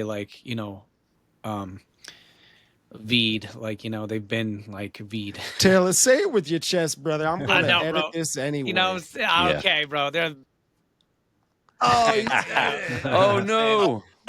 Yeah, but the audio listeners are gonna get a kick out of this, dude. What's the thing about glowing under infrared? What was it? Ultraviolet light? Ultraviolet blue light. Yeah, that's why they have the blue lights. When it came out, everybody was so obsessed with that blue light crap. As well, they claimed it cleaned stuff and cleaned your phones and stuff, but it also can. That's why they have these purple lights and stuff coming out, is so they can see the vaccinated people too, as well. And some even believe it's to keep away so-called cryptids and stuff like that, but we'll get into that later. But what's with the magnetizing of people who've been vaccinated? They can literally stick coins and spoons and stuff to the freaking forehead. And it's the magnetic graphene. They're actually licking the coin, right? And just and then, hey, record, bro. Hurry up.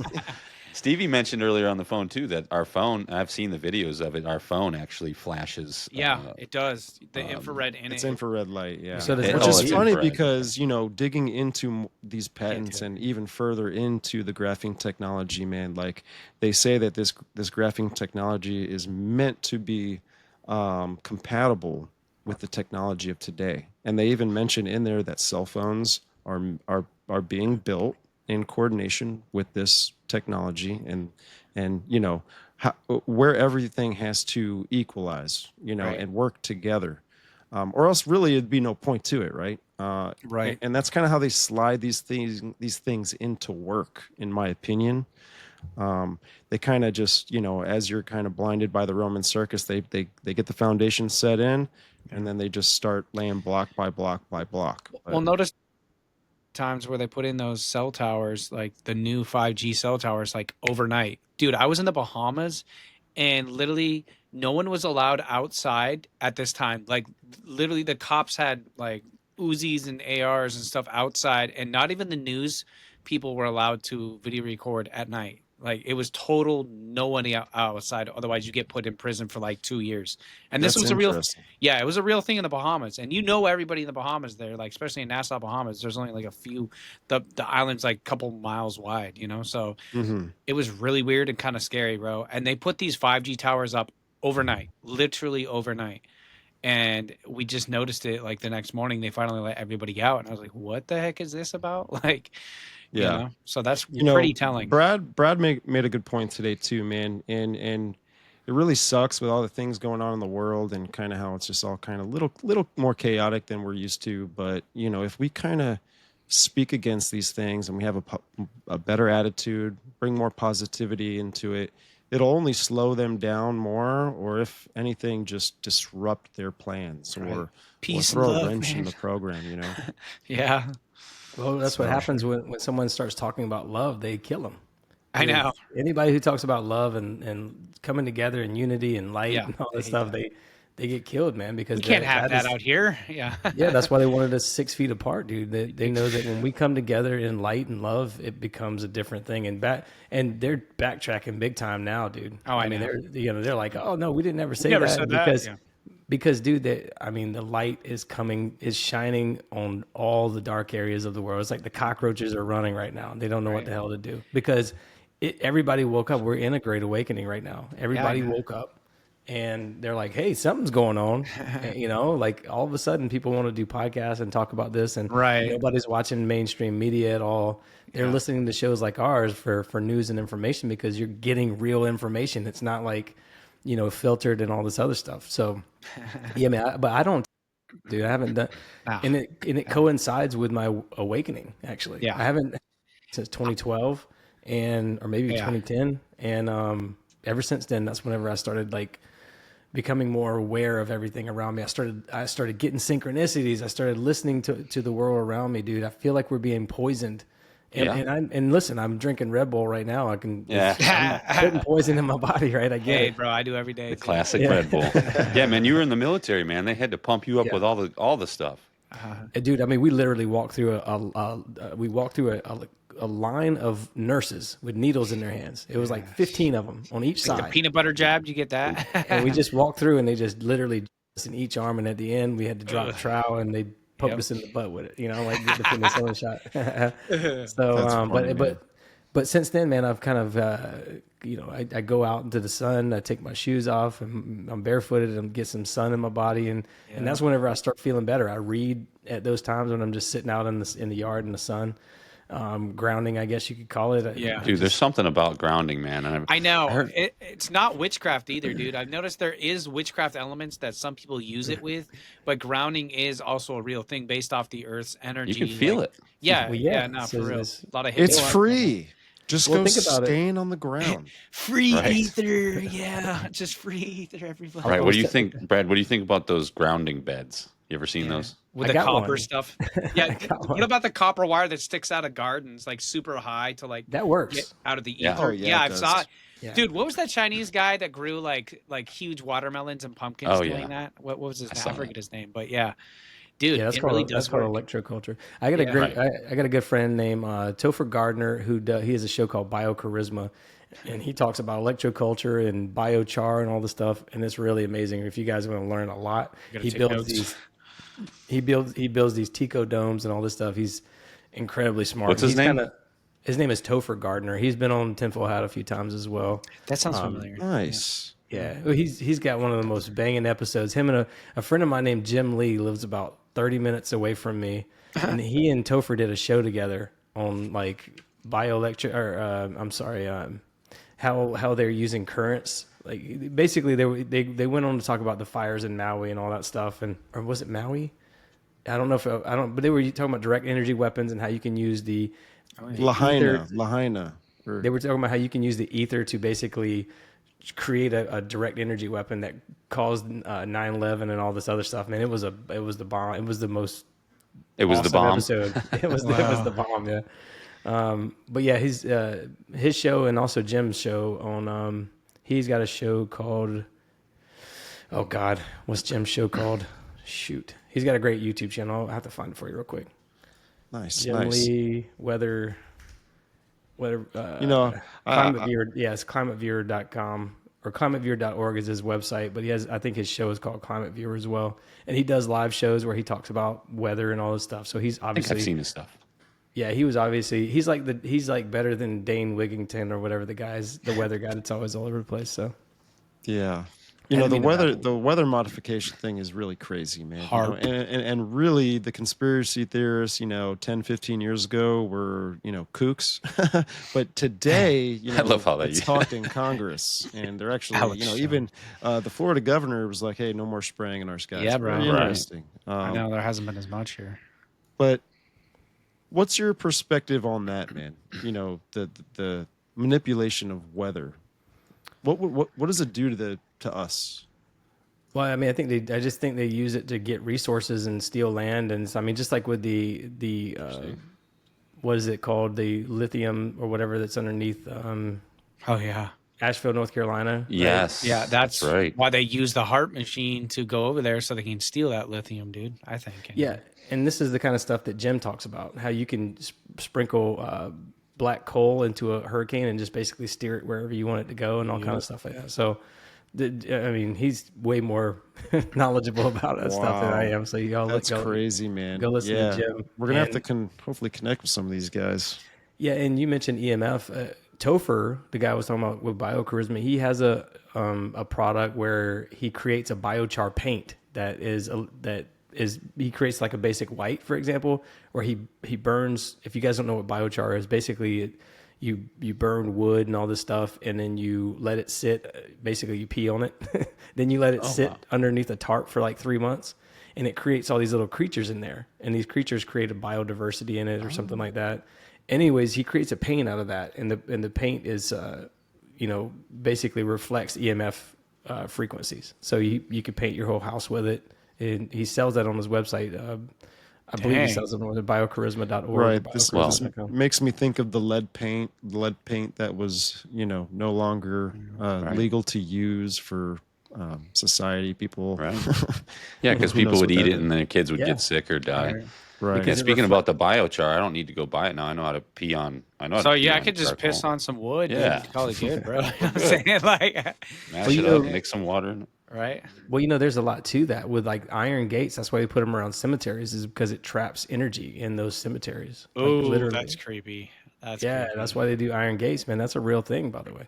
So what's he trapping in there, though? Okay, so the Bible says when someone dies, obviously the dead can no longer speak. But I noticed those are hot spots too. I've had like buddies who have been on the street with me and stuff too, like sleep in cemeteries before, and they've seen like some straight up like demonic stuff and like supposed ghosts, whatever those are. But what is about that? What, like, explain? Why are that. they trapping energy? Yeah, why are they trying to trap it so it just doesn't go elsewhere in people's houses? Well, I think just because of what I was saying, I think people were trying to talk to the dead because they thought that the dead could enhance the lives of the living, right? So they would, just like with these portals and like Stonehenge and stuff like that, they were creating this area where you could, allegedly access this knowledge, this forbidden knowledge of like, and that's what they were doing. They were getting these downloads, and they were thinking like, "Oh man, that was my mom that cooked my blueberry pie that did that." That was a demon, dog. Right, it's the really familiars. Yeah.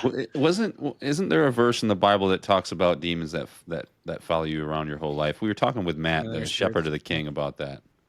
There's a verse he brought up. I can't remember what the verse was, but I think he was talking about specifically like, hey, there's like familiar, like there's like demons that like know everything about you. Generational curses, got to cut them off in Jesus' name, bro. You know what I'm saying?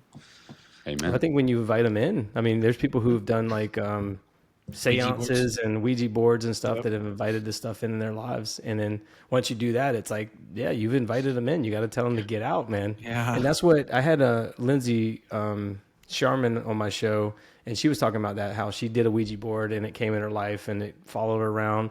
And she had enough of it. And she went to somebody that was a Christian and she invited Christ in her heart. And she said she felt it just melt away. She felt like. Now, I will say though, if you do tell them to get away, because I deal with people who are possessed and stuff. I've walked people through this a lot. If you do try to get them away and you don't have the Holy Spirit in you, 7 stronger demons will come back in that person, bro. So I'm just saying, before y'all go and doing that stuff, you have to accept Jesus of your own free will. Right. Otherwise, it's gonna get sketchy real fast. Yeah. So, yeah. Yeah. Have you guys ever done light as a feather, stiff as a board? That just reminds that's me of demonic. like a spell. Like I'm literally casting a spell. I've done that as a child to my dad. My dad's 6'3", and like he at the time I think he was like maybe 240, and maybe a little. Sorry, Dad. Maybe you were a little bit lighter than that, but. Me and my sister we weren't very big, and we did it right on my grandfather's porch, and we lifted him up with 2 fingers multiple times. Yeah, I believe it can happen, Dude. man, for sure. Yikes. But I didn't know any better. My sister used to play with the Ouija board in the haunted house that we grew up in upstate New York, and we had all sorts of encounters. That same night, a predator-looking being choked her in her sleep. The same night she played with that. So Like yeah, the predator without the cloak? the That's predator, like a terrifying. black predator without the Oh my God. Yikes, bro. like a this is why you don't mess with Ouija phantom boards, black kids. predator. Yeah, something was up with your house, man. That was a really messed up house. I'm glad that I never went back there again when you guys got rid of it. Well, we didn't Now get I rid know of it. We had why I to leave played it. outside so much. I was like, Right. going It in was there. a sweet afraid- backyard. Had a lot of wiffle ball Yeah, competitions it's back like I was there. afraid to take a piss, dude. I want to go in there, bro. pee outside. Imagine me living Right. in the warehouse with my dad, dude. You have no idea. It was Oh, horrifying. man. I will say this, man. I think if you ask for protection from Christ, He will give it to you. I think he will put a bubble Absolutely. of light around you and protect you from all these things. One time, probably 6 months ago, I bought some. You know what dowsing rods are? I Yeah. was going to bring this up, brother. Yeah, I Leads to bought some. water. I bought some dowsing rods, and because I've heard a lot about water witching, and I was wanting to see if it worked. And also, I heard it on a friend of mine's show, Appalachian Intelligence, but they don't have a show anymore. But they said they used it over a map, and it showed them where some treasure was or something. Wow. And so I bought some because I was like, well, let's see if they work. And I never rich used today. them. I never used them. And then I went out in the yard one day, and we just built a house. And I went out in the yard one day, and I walked over where a pipe was that we put in the ground for water. Yeah. And as soon as I walked over it, it crossed. And I was like, oh, it must work. So I walked back and I did it again, and it kept crossing. I wasn't touching them. I was doing it as still as there was no wind blowing. I was doing it as still as I can. So then my son comes out there, and I said, check this out, dude. And I showed him. He's like, that's not real. And he didn't believe me. But I think it has to do with the magnetism of the earth, like the earth's energy. Yeah. Like Well, I know that's there's a witchcraft version to that too, though, dude. So I'm like, Of course. He'll get there. Yeah. Let him tell a story. Well, that's what I was saying about the flowing water, right? That's why electromagnetic energy comes out of flowing water, the telluric currents. You could put a blue stone circle by a river, and you'll create a little portal. And that's what I was telling Doc about his experience with the Bigfoot stuff in the woods. I was like, all you guys had to do, because I knew they were by water when they had a bunch of encounters and stuff. And I said, all you got to do is put but that's necromancy. So that gets into the, we don't want to do that kind of Right. stuff. But that would be the way to create a portal and have some interactivity and stuff. So anyways, the flowing water does create electricity, which electricity creates magnetism as well. So you have a flow of water that's creating magnetic energy. So you're right, Taylor. It does, when you cross over it, it can sense that magnetic, because the ones I had are copper wires. And so they cross pretty easily, right? They did it with So anyways- sticks before too. I've heard that. Oh yeah, you can do it with sticks for sure. Dang. That's how a lot of Native Americans do it. But so I'm standing there with him, and my son didn't believe me. He tried it; it worked for him. And I said, "Okay, let me do this," because I remember seeing this girl on Instagram who would talk to these dowsing rods, and it would give her an answer. When she asked a question, it would say yes. It would cross and say yes, or open and say no, right? And so she would, is Jesus real? And it would cross and say yes, and stuff like that, right? So, I saw her doing that, and I was like, I wonder if that works, because that's got to be BS. So I stood there, and I was to the left I'm standing to the right of the pipe, and I'm holding the things, and I'm looking at my house, and the water's to my left, and I said, check this out, son. And I went, where's the water at? And it pointed to the left where the water was. Oof. So something was interacting with that thing, with the dowsing rods. So I straightened it up, and I was like, my son was immediately like, oh, that's evil, that's demon, because he's 9, I was like, yeah, I think you're right. And so I asked it. I said, is this bad energy that's making these things move? And it crossed and said yes. And I was like, well, I threw these things, I threw them in the trash immediately. I pulled it tight. I literally took it straight to the dump and threw it in the dump. And I came back and I prayed, because I was like, whatever I just invited in, please make it go away. I don't ever want it anywhere near my family.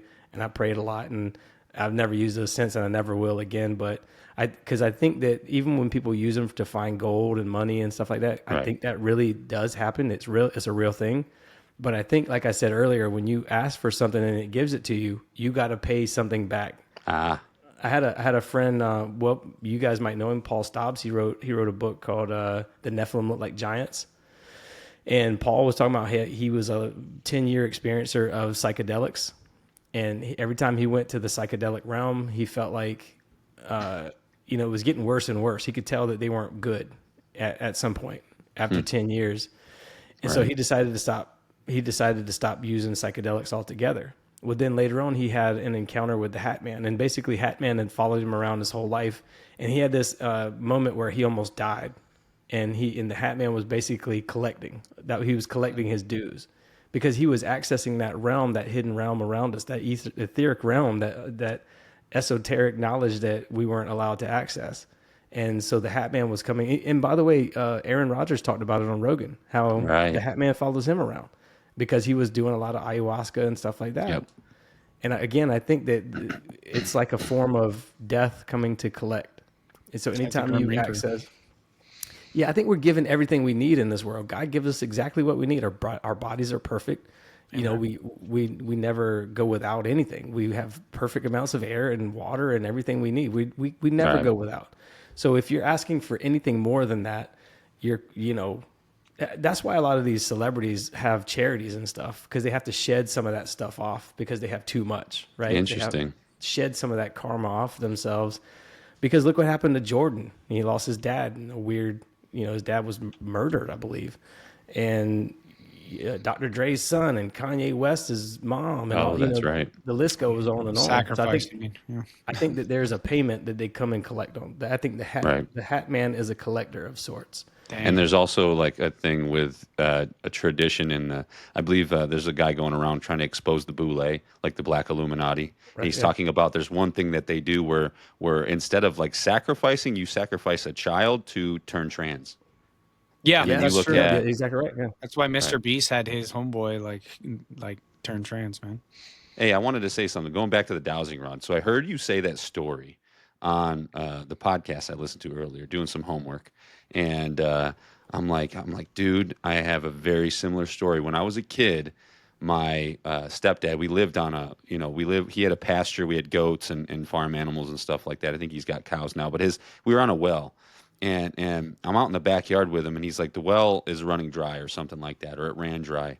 So he's got to find a different well spot. He literally walked over to a tree, snapped a branch off. It was a Y branch. He snapped the branch off the tree, and he's holding two sticks. It's like a wishbone. Yes, exactly.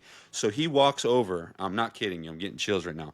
I'm like, what is this guy doing? He walks over and he's going like this, and then all of a sudden the wishbone bends straight to the ground, and I'm like, what? And I'm like, do that again, because I'm like thinking he's using his thumbs or something, and he does it again, and it bends straight to the ground, and I'm like, and he's a country boy, so this is like normal to him. Like this is how they find their well water, I guess. So that's where the new well was dug, and I think oh no, he switched to city water now. But anyways, that was a crazy dude. I was like, what is this witchery? Imagine what they could do back in the day when all this electricity wasn't around them, how clear their minds might have been, and how much they could see things, and how much they could interact with Earth and find these hot spots like the 33rd parallel, all these telluric currents that run along the 33rd parallel, and all these, places like Stonehenge and Avebury and places like that. So, it was like the movie Onward, right? You guys have seen the movie Onward, the blue creatures, right? The Disney movie. Like they all remember, oh, we're magical creatures. That's kind of like us. We're kind of remembering now. We're in this great remembering of, oh, we're magic. We are creators. We're made in God's image. This is amazing. Right. And It's funny. There's fairies and they're bikers. Yeah. The fairies are bikers and they're all mean. Yeah, but we're in that mode, man, where we're just rediscovering ourselves. It's pretty cool. I think we have a lot more powers that got under God that allows us to do, but they tried to erase that from our history and our minds.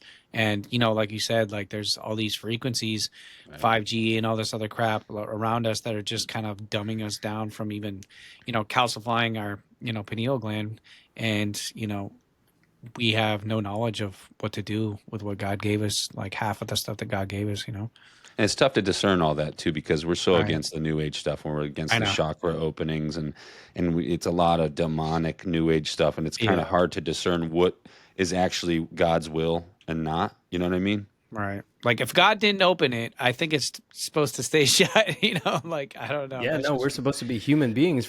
That's the reason real. why we can't access those worlds. That's the reason why it's called Exactly. the tree of knowledge of good and evils, because we shouldn't Right. know what's got, because we're supposed to be here to have experiences. And if you read anything about near death experiences, everybody who dies and goes to heaven and has an interaction with God, they get a life review, and God tells them, don't worry about anything. Only thing I want to know is, did you learn how to love? And that's always the question that everybody gets. And so Interesting. it's like thousands and millions of people who've had these. I sound like Trump. There's thousands and millions of people who've had this No, experience. Taylor sounds like Trump. Millions of people, thank you. Dude, that guy, the Trump impersonator Oh at my the gosh, Bro that Grove, was was hilarious. hilarious. He was. He's great. He's one of the best I've heard. Yeah, he's spot on, dude. It was pretty good. He had good lip posture too. Yeah, I know. Listen here. It's funny, man. It's funny. Yeah, but we're supposed to learn how to love, man. I think that's what it is, and you can't say that you don't feel that when you interact with somebody and you tell them something nice. You feel the love, and they feel the love, and that's a good feeling. And so when you spread positivity to people, and listen, man, I'm sitting here talking, and if my wife was listening right now, she'd be like, "You poser," Right. Yeah. Telling all this She's stuff. hilarious. half right, but I really do have this. I will do things for people to my own detriment. Like I'll give people my last dollar, or give them the shirt off my back, that kind of stuff, and it really is true. And if I mean, total strangers, dude, I will stop in the rain and give them my last umbrella or whatever the case is. I always feel like I'm just being used for God's will in that way. Like, use me how you want, God, and I'll just be there for you. I think that's what Christ's love looks like, man. Even when you're on your last and stuff like that. Like even my friends will be like, dude, that's like your last money. Like, what are you doing? But it's like, dude, comes back. what would Jesus do, bro? Like, what I'm Right. saying? Like, It's tough for me out here in Vegas. There's so many heroin addicts and people that are just, you give them $1 or $2 and they're like, they're going to get a Four Loko, dude, in 2 cents. And then you're just burying the, that's on them, digging bro. the hole. You did God's work, bro. That whatever else is on them. I don't give them money anymore. I run across people every Give 'em now and then. They're like, like I'll see a guy hot in the sun and I'll throw him a cold water bottle or something, or just stuff. Yeah. I feel like that's what certain people deserve. Like I'll run across somebody, maybe they do need my last dollar, and I'll give them it. Yeah, dude. Love really is the biggest thing, man. Love is the answer. Well, at Bro Grove 1, which you guys were not at, I was there with Sam Tripoli, and he was telling a story about that same stuff. And it's true, man. Every time you give, God provides you so much more. I'm telling you, it's like so weird when you give. I mean, I've told a story, and I'll tell Sam's story, and I'll tell mine real quick. But Sam was saying how he stopped and helped somebody, and he gave him like $600 to fix a car, and he really didn't have the money to give it. And then he got home that night and had like a $1,500 check waiting for him, or something like that. And it's like, bro. that's God, man. That's really what it is. And it's almost like a test, right? It's like you pass the test and here's your reward for it. And I don't want to say that people should go out looking to do that kind of stuff, just because I think you have to be pure hearted about it and not expect anything in return. Absolutely. In order to get that, whatever that return is. And whenever I do that, man, I had a interaction with a guy. I gave one of my baseball players, I coach Little League Baseball. I gave one of my baseball players a card of a Mexican baseball player, and the kid was Mexican as well. And What was the baseball player? his name is Jonathan Aranda. He's one of the best players in baseball right now. Okay. But Nice. I gave the kid a card, and it was like a valuable card. It was a short print card. It was only 25 of them. And I just did it out of the kindness of my heart, that kind of stuff, because I do have a lot of baseball cards and stuff I can give away. And later that night, I got a purchase on eBay, because I sell baseball cards on eBay. I got a purchase on eBay from a guy with the last name Aranda, and it was No way. And it was Jonathan's dad, and we've been friends ever since. No way. Yeah, seriously. Crazy. You're kidding. No, I'm dead serious, man. And that's the kind of supernatural stuff I say that happens to me all the time, literally all day, every day. It happens so crazy. frequently that it's normal now. That I'm Brother, like, look what just happened before the podcast. We're talking You're about right. our janky setups, I know. and then Yeah. me and Brad are sitting here, and I'm like, dude, look at I got a Jordan Peterson 12 Rules for Life book that my camera's sitting on, and he's like, bro, no way. my camera's sitting on the same exact book. I'm like, you get out of here right now. And he took a picture and sent it to me, and it is. It's like, so what? Dude, Wow, that's crazy, bro. Mind blown. that's funny, man. Wow, that's wild, dude. But it happens all the time. man. Synchronicity, bro. But if you listen, man, I'm telling you, if you open yourself up to be a vessel for God's will and you listen, you will all of a sudden stop at a gas station and you had no idea why, or you'd stop and do something and you had no idea why, and it's for a reason, 100% for a reason. I mean, if you're in traffic and you get cut off, and you have that sort of mentality that, well, there must have been a reason why I got cut off. Maybe it prevented me from being in an accident up ahead, or maybe I had to take a different road to see something that I was supposed to see. Happened to me today. Yeah, right. I missed my exit, and I'm like looking at my GPS. I'm like, why is my GPS acting up? And I took like a few mile detour. I'm like, this never happens to me. I'm like really good at drive around all day long, and then I realize where it tells me like which exit to get off on was off, and I never turned that off. It was really weird. That was very weird. Can I tell you one more story? I'm sorry, now I'm talking a lot. No. This is great because I don't get to talk a lot on my own show. Go ahead, man. My kids are out for summer school. I mean, they're out of school right now for the summer, and so I work from home because I own a web design company, and so they have to be with me all day. And my wife set them up to go to like a daycare. I mean, not a daycare, a summer camp at their school, and she paid a lot of money for them to do it. But one day I just said, they're going to stay with me. I don't feel like taking them. Let them just hang out with me or whatever. And that day my daughter was like, can we go get a balloon? Because I told her that she made straight A's. I'm like, you can get anything you want. I'll buy it for you because you made straight A's. And she was like, she just wanted a balloon. So I was like, okay. So we went to the grocery store to get a balloon. And as we were leaving the grocery store, there was a little baby girl who left her house and was about to cross the road. And I pulled over there and got her before she got into the main highway. And she walked out of the house. She was like a year and a half old, maybe 2 years. Yeah. And she was almost in the highway. And, I told my wife later, she was kind of mad about it. And I said, well, if my daughter wouldn't have stayed home that day, we wouldn't have had the opportunity to get the balloon and then save that kid, right, from getting hit by a car. So literally, that's what I'm talking about, is just like when you open yourself up to it and you are a vessel for God's will, these things happen to you all the time, dude. And that was the second baby I saved in 2 days, by the way. What? Yeah.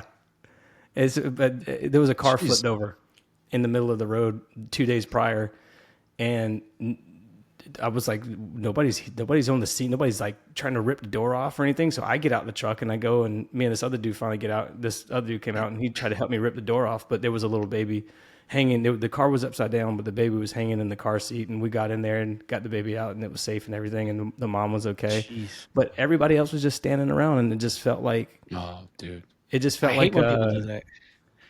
Yeah. But what I'm saying is, like, God put me in that position, and he continuously puts me in that position. Like, why not me? And I said that we had this conversation. I had this conversation with Nate from Reality Czars on my last podcast. And, Isaiah 6 talks about this, where God was like, who shall I send? And Isaiah's like, send me, I'm ready. Send me. And that's how we should all be. We should all be ready to be sent.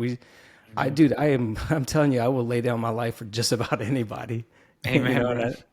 And I think that's how you have to be. I'm not a hero. I'm not trying to be a hero, but it's this weird thing that I have in me that I'm always looking for an opportunity to help. And I think that's when God rewards you with things. We don't need the material at all. It just helps us get to the next day and the next paycheck and things like that. So I think that when you open yourself up to it, man, good things will happen for you, and you'll be able to help others. But you have to be willing to do it. Yeah.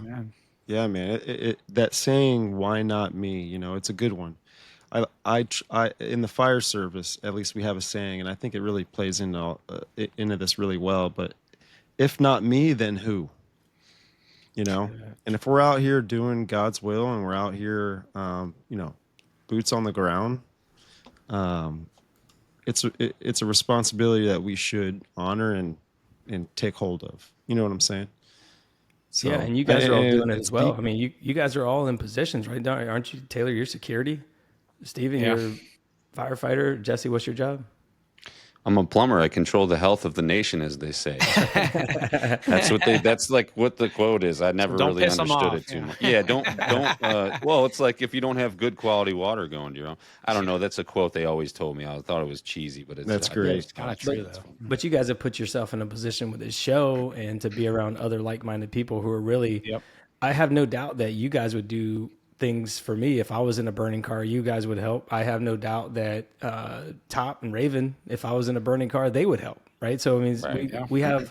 we're connecting with a network of people, Sam as well, that will help and give and do whatever they can at a moment's notice at their own detriment. And I think that's how you light up the world, right? That's how you light that's how you light others' paths. That's how you take your candle and you literally light that next person. And that can also happen when you go to a gas station and you hold a door open for someone, or you just tell them nice shoes or nice shirt, or you smell nice. I mean, it'll change. I mean, think about it, Jesse. How many times a day does somebody say, "Hey, you're a handsome dude, man," or "You smell nice," or "Nice beard," or something? And then you hold I get a on nice to that. beard. I get a nice beard. And you Every hold now on and to then. it forever, dude. It's like I remember that one time when that old black lady at Chick-fil-A called You me feel sugar me? and shit. Come on, baby, I'll get you a double portion right now. It makes got me you, feel sugar. good. Absolutely. It brightens my day. Yeah. Yeah, I always get from some young guy that's like, 19, 18-year-olds like working at a Chick-fil-A or whatever, and they're always like, "How do you grow a beard like that?" I'm like, I like explain to them. It's so funny. It's like a funny story. It's like I let it grow out. Like some people really can't grow a beard depending on genetics, but like some just can go patchy, and I'm like, let that go patchy and just let it get real ugly. Just let it keep going and going, and then shave it, and then let it get ugly again. Let it keep going, and then shave it. Yeah, man. And it's like they don't do that though. They're like, "Oh, it's ugly. Just get it off my face." Anyways, that's funny. And by the way, guys, like I tell this a lot to people on the shows because men just in general don't hear it enough. We don't hear enough that I'm proud of you. As dads, we don't hear it. As brothers and friends and uncles and family members, we don't hear it from anybody. It's just the opposite, actually. You can spend, I spent 4 hours in the yard cutting grass yesterday. Came in hot, sweaty. There's no thank you at the end of the day. There's no, It's your duty. there's Yeah. no, I'm Hey, can you proud do of some you. I dishes love while you're you. at it? Yeah. What are you doing, man? Well, Go you'll do get some it. Your dishes. wife. I'm sure your wife will give it to you every now and then. She sees you going through it, and she'll. Well, she'll I mean, give it's you a pat on the back. well, so you hang on to those moments. So Right. if nobody's ever told you guys, I'm proud of you, man. I'm proud of you for what you've gone through to be here and because clearly you guys have gone through something in order to get you down this path. Just a little bit of something. Might not have been super hard life or anything like that, but it's enough to get you on the path of like, radical. There's this thing in the military where you can get post-traumatic growth, and people always talk about post-traumatic stress. But sometimes when you go through bad things, you get post-traumatic growth. And that's this insane love for things and people. And that's kind of what happened to me when I was in the military. I didn't have any really major things happen when I was in the military, but there were some scary moments. And also I saw a lot of things that I never would imagine. Like I saw a little 2-year-old girl carrying a giant bottle of water to a well, walking by herself in the desert, 2 miles almost to get water. Jeez. And it's like, when you see that, it's like, you have this growth from that, right? This immense love and respect for things and life and nature. And, I used to laugh. I grew up in the country, man. So my brothers and we'll all, call each other for tree huggers or whatever like that, Yeah, I know. But now I'm like you said earlier, man, you can almost talk to trees and hug trees and stuff like that. And I know it sounds hippy dippy, right? But it's like, it's also real because They're alive. There's something to it. they're alive, right? There's That's truth exactly to right. it. Yeah. And so, but again, my old me was like, Yeah. you're Get out of here. what do you Freaking got? hippies. Yeah, you're liberal. Yeah. That's hilarious. Soft hands, brother. What are you? And so, it's a weird place, dude. It's a weird place to be, right? But it's like, it's like that's kind of how you have to be. You have to love and respect nature and life and everything that. So to me, there is some merit when I see trees that are cut down, like a whole bunch of trees. I'm like, that sucks, man. Yeah. Yeah. I feel that heartbreak Like for everything that was there, yeah. I feel the same, man. I feel that. I swear, I think about it when I see, the rainforest and everything. It's like, why are we cutting all that down, man? That's ridiculous. I feel like that dude off Lord of the Rings, and they're just cutting the trees. He's like, "No, my brother." It's like the Ents are like, "No," Right. Well, we're supposed to be stewards of the earth, and we're Right. Good stewards. causing so much damage. Go to India. Look at pictures of India. You see how much trash that's everywhere. It's insane. It's coming here, What are we man. doing, man? I've seen pictures of the beaches in New York recently, and it's like these people are just trashing the place, dude. Bro, they literally put the same sewage water right where you swim in New York, bro. Like I used to live in New York for a while, and they say don't swim in the water. In New The York. Hudson, right? Yeah, Yeah, it's pretty thick, it's dude. pretty nasty. is I don't what think it you is, could like bro. see your hand if you just Nah. like dipped it in Nah, for a it's all second. that sludge and poop, dog. It's pretty terrible, man. Pretty Yeah. terrible. Yes. Oh man, Brad, brother. Yeah. Holy smokes, man. What an episode, man. Boys, we're getting that wrap up time, that 2 hour mark. If there's anything you want to, ask Brad, go ahead. I just want to say, dude, you are a positive guy. You said it. You're like, I'm a positive guy, and then you proved it, and man, I feel it. Yeah, You're man. a good dude, man, and I'm excited to have more talks with you. Appreciate it, brother. Positive Yeah, man. vibes, bro. Yeah, man. So Brad, Energy doesn't lie. yeah. I'm not always. I'm if not there's always any, positive. Believe me. Well, Brad, if there's any last message, I know we shared a lot of good messages in this show, but if there's any last message, you want to give to the audience, and then where they can find all your content and everything, go ahead.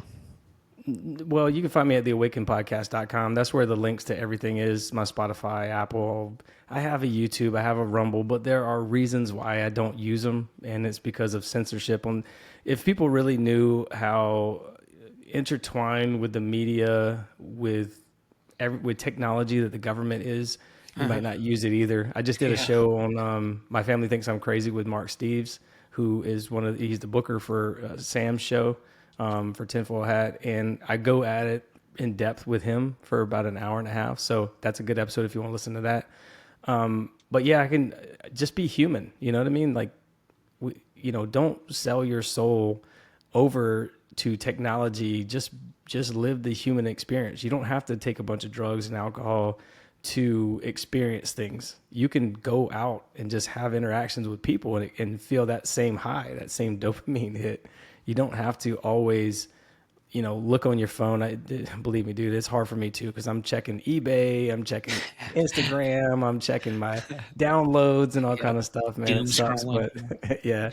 But sometimes it's like we're forgetting to be human, and then we have to learn that this is a unique experience. And if there are entities who are trying to get into this world, think about that. They want to get in here very badly. And we just take it for granted, right? not trying to feel empathy for these demons or whatever, but I'm just saying that there are things trying to get in here, and we're just like, we're just, blindly giving our information over to these AI systems like Stephen and I talked about earlier, and giving all of our data and energy to something that is going to maybe bring in a digital God with the AI stuff. And so, don't consent to anything. Just be human, right? Just keep your energy to yourself, because it's the only real currency that's out there. Even money, only money can be made by your energy. When you go to work and you're a plumber or a firefighter, you're literally putting your energy into making money. So the only real currency is your energy. There's no money. It's just you and your energy. So guard your energy and be uniquely human. amen, brother. Well put. Amen, brother. Man, dude, everything you put together, everything you said, you say it very well, man. You have a great attitude. You have a great show. God's got your back, man. We got your back. And, we deeply appreciate you coming on, giving your time to us and our viewers. And, just what a show, man. Folks, go check out his stuff. Subscribe, follow, like, all the things. We have a great community. We love our viewers and supporters, man. And they're very fruitful. So I hope they go ahead and reach out to you and, just connect with you and your content and everything like that, man. So real quick, before we move into the next segment, our little debrief here, Taylor's going to go ahead and pray us out, and then we'll move right over to the next segment. All right. Father God, we just thank you that we could have Brad on here and just tell us about his story, his testimony, and just everything he's been through and his wisdom, Father God. I just pray that you guide all of us, protect us as we venture in this world of lies that we live in, and just try to seek the truth above all things, which is you. And I just plead the blood of Jesus Christ over our viewers and over all of us on here in the podcast and our families. And I just pray that you continue to give us wisdom, discernment, and knowledge. In Jesus' name I pray. Amen. Amen. Amen. Amen, brother. Brad Lail, everyone. Go check out his stuff. His all his links will be in the description below. So you can go ahead you and guys. connect to him through that way and link up to his content. So Brad, thank you again, man. Thank you guys for having me. I really appreciate you guys. All right, Biblical Hitman Debrief. Brad Lail, everybody, host of the Awakened podcast. Go check him out. Awesome pleasure to have him on the show, getting into the things we got into. Obviously, wow, the spectrum was huge this episode, but real positive guy. Love that guy, man. Even he's the same person in real life too, by the way, folks. He's like the same guy. And boys, the 33rd parallel. I know we spoke a lot about that. I mean, the ethereal stuff too is new, right? Yeah, Haven't really heard that much of that kind of concept, but that was a fun conversation. Yeah, man. I had a good time. That was mind blowing. My dad's really gonna like this one. Oh yeah, he is. Yeah, We need to this get is your up there, dad on, absolutely. actually. Yeah, bro. we We need do. to get your dad on. I know. Jesse's dad, JT, who's the undisclosed producer of this show. Right. But he's disclosed. No, man, he's awesome, man. He's writing a book, right? He's working on a book that he's writing, and he's asked our take on a few chapters, and we want to get him on the show and discuss those things at an open table. But man, dude, the quantum realm, the consent, the ethereal, the 33rd parallel, the pyramids, the rituals, The ley boys. lines, everything. Connect the dots, folks. Connect the dots. That's all I got to say. Dig deeper. There's so much information in our reality and in our life, right? There's just so much information. We really can't cover it all. But you can get it all here at the Biblical Hitman. Boom.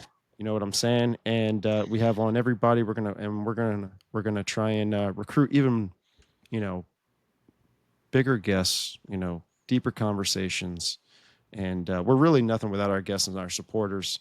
And so shout out to all of them and the listeners as well. But that's all I got, guys. It's just good show. Yeah, Good man. show. He killed it. Solid He killed guy, it. man. Good show. And he's on a lot of big platforms, giving his testimony and his stories and, his understanding of his research. And it's a lot of good stuff, man. But if you're sticking with us this long, folks, we appreciate you. We love you. If you want to show some support for the show, hit that subscribe button on YouTube.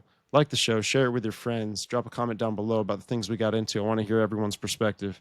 And you can also support us on audio platforms, Spreaker, Apple Podcasts, Spotify. All of those will do. Anywhere you can find podcasts. And while you're there, leave a follow and a review. Deeply appreciate that. We try to get 2 episodes out a week. And if we can get more out, we'll get more out. So we like to keep the content flowing and fresh. And, but that's all I got for us tonight, folks. We thank you for tuning in. We're going to see you next time. Yes, See ya. sir.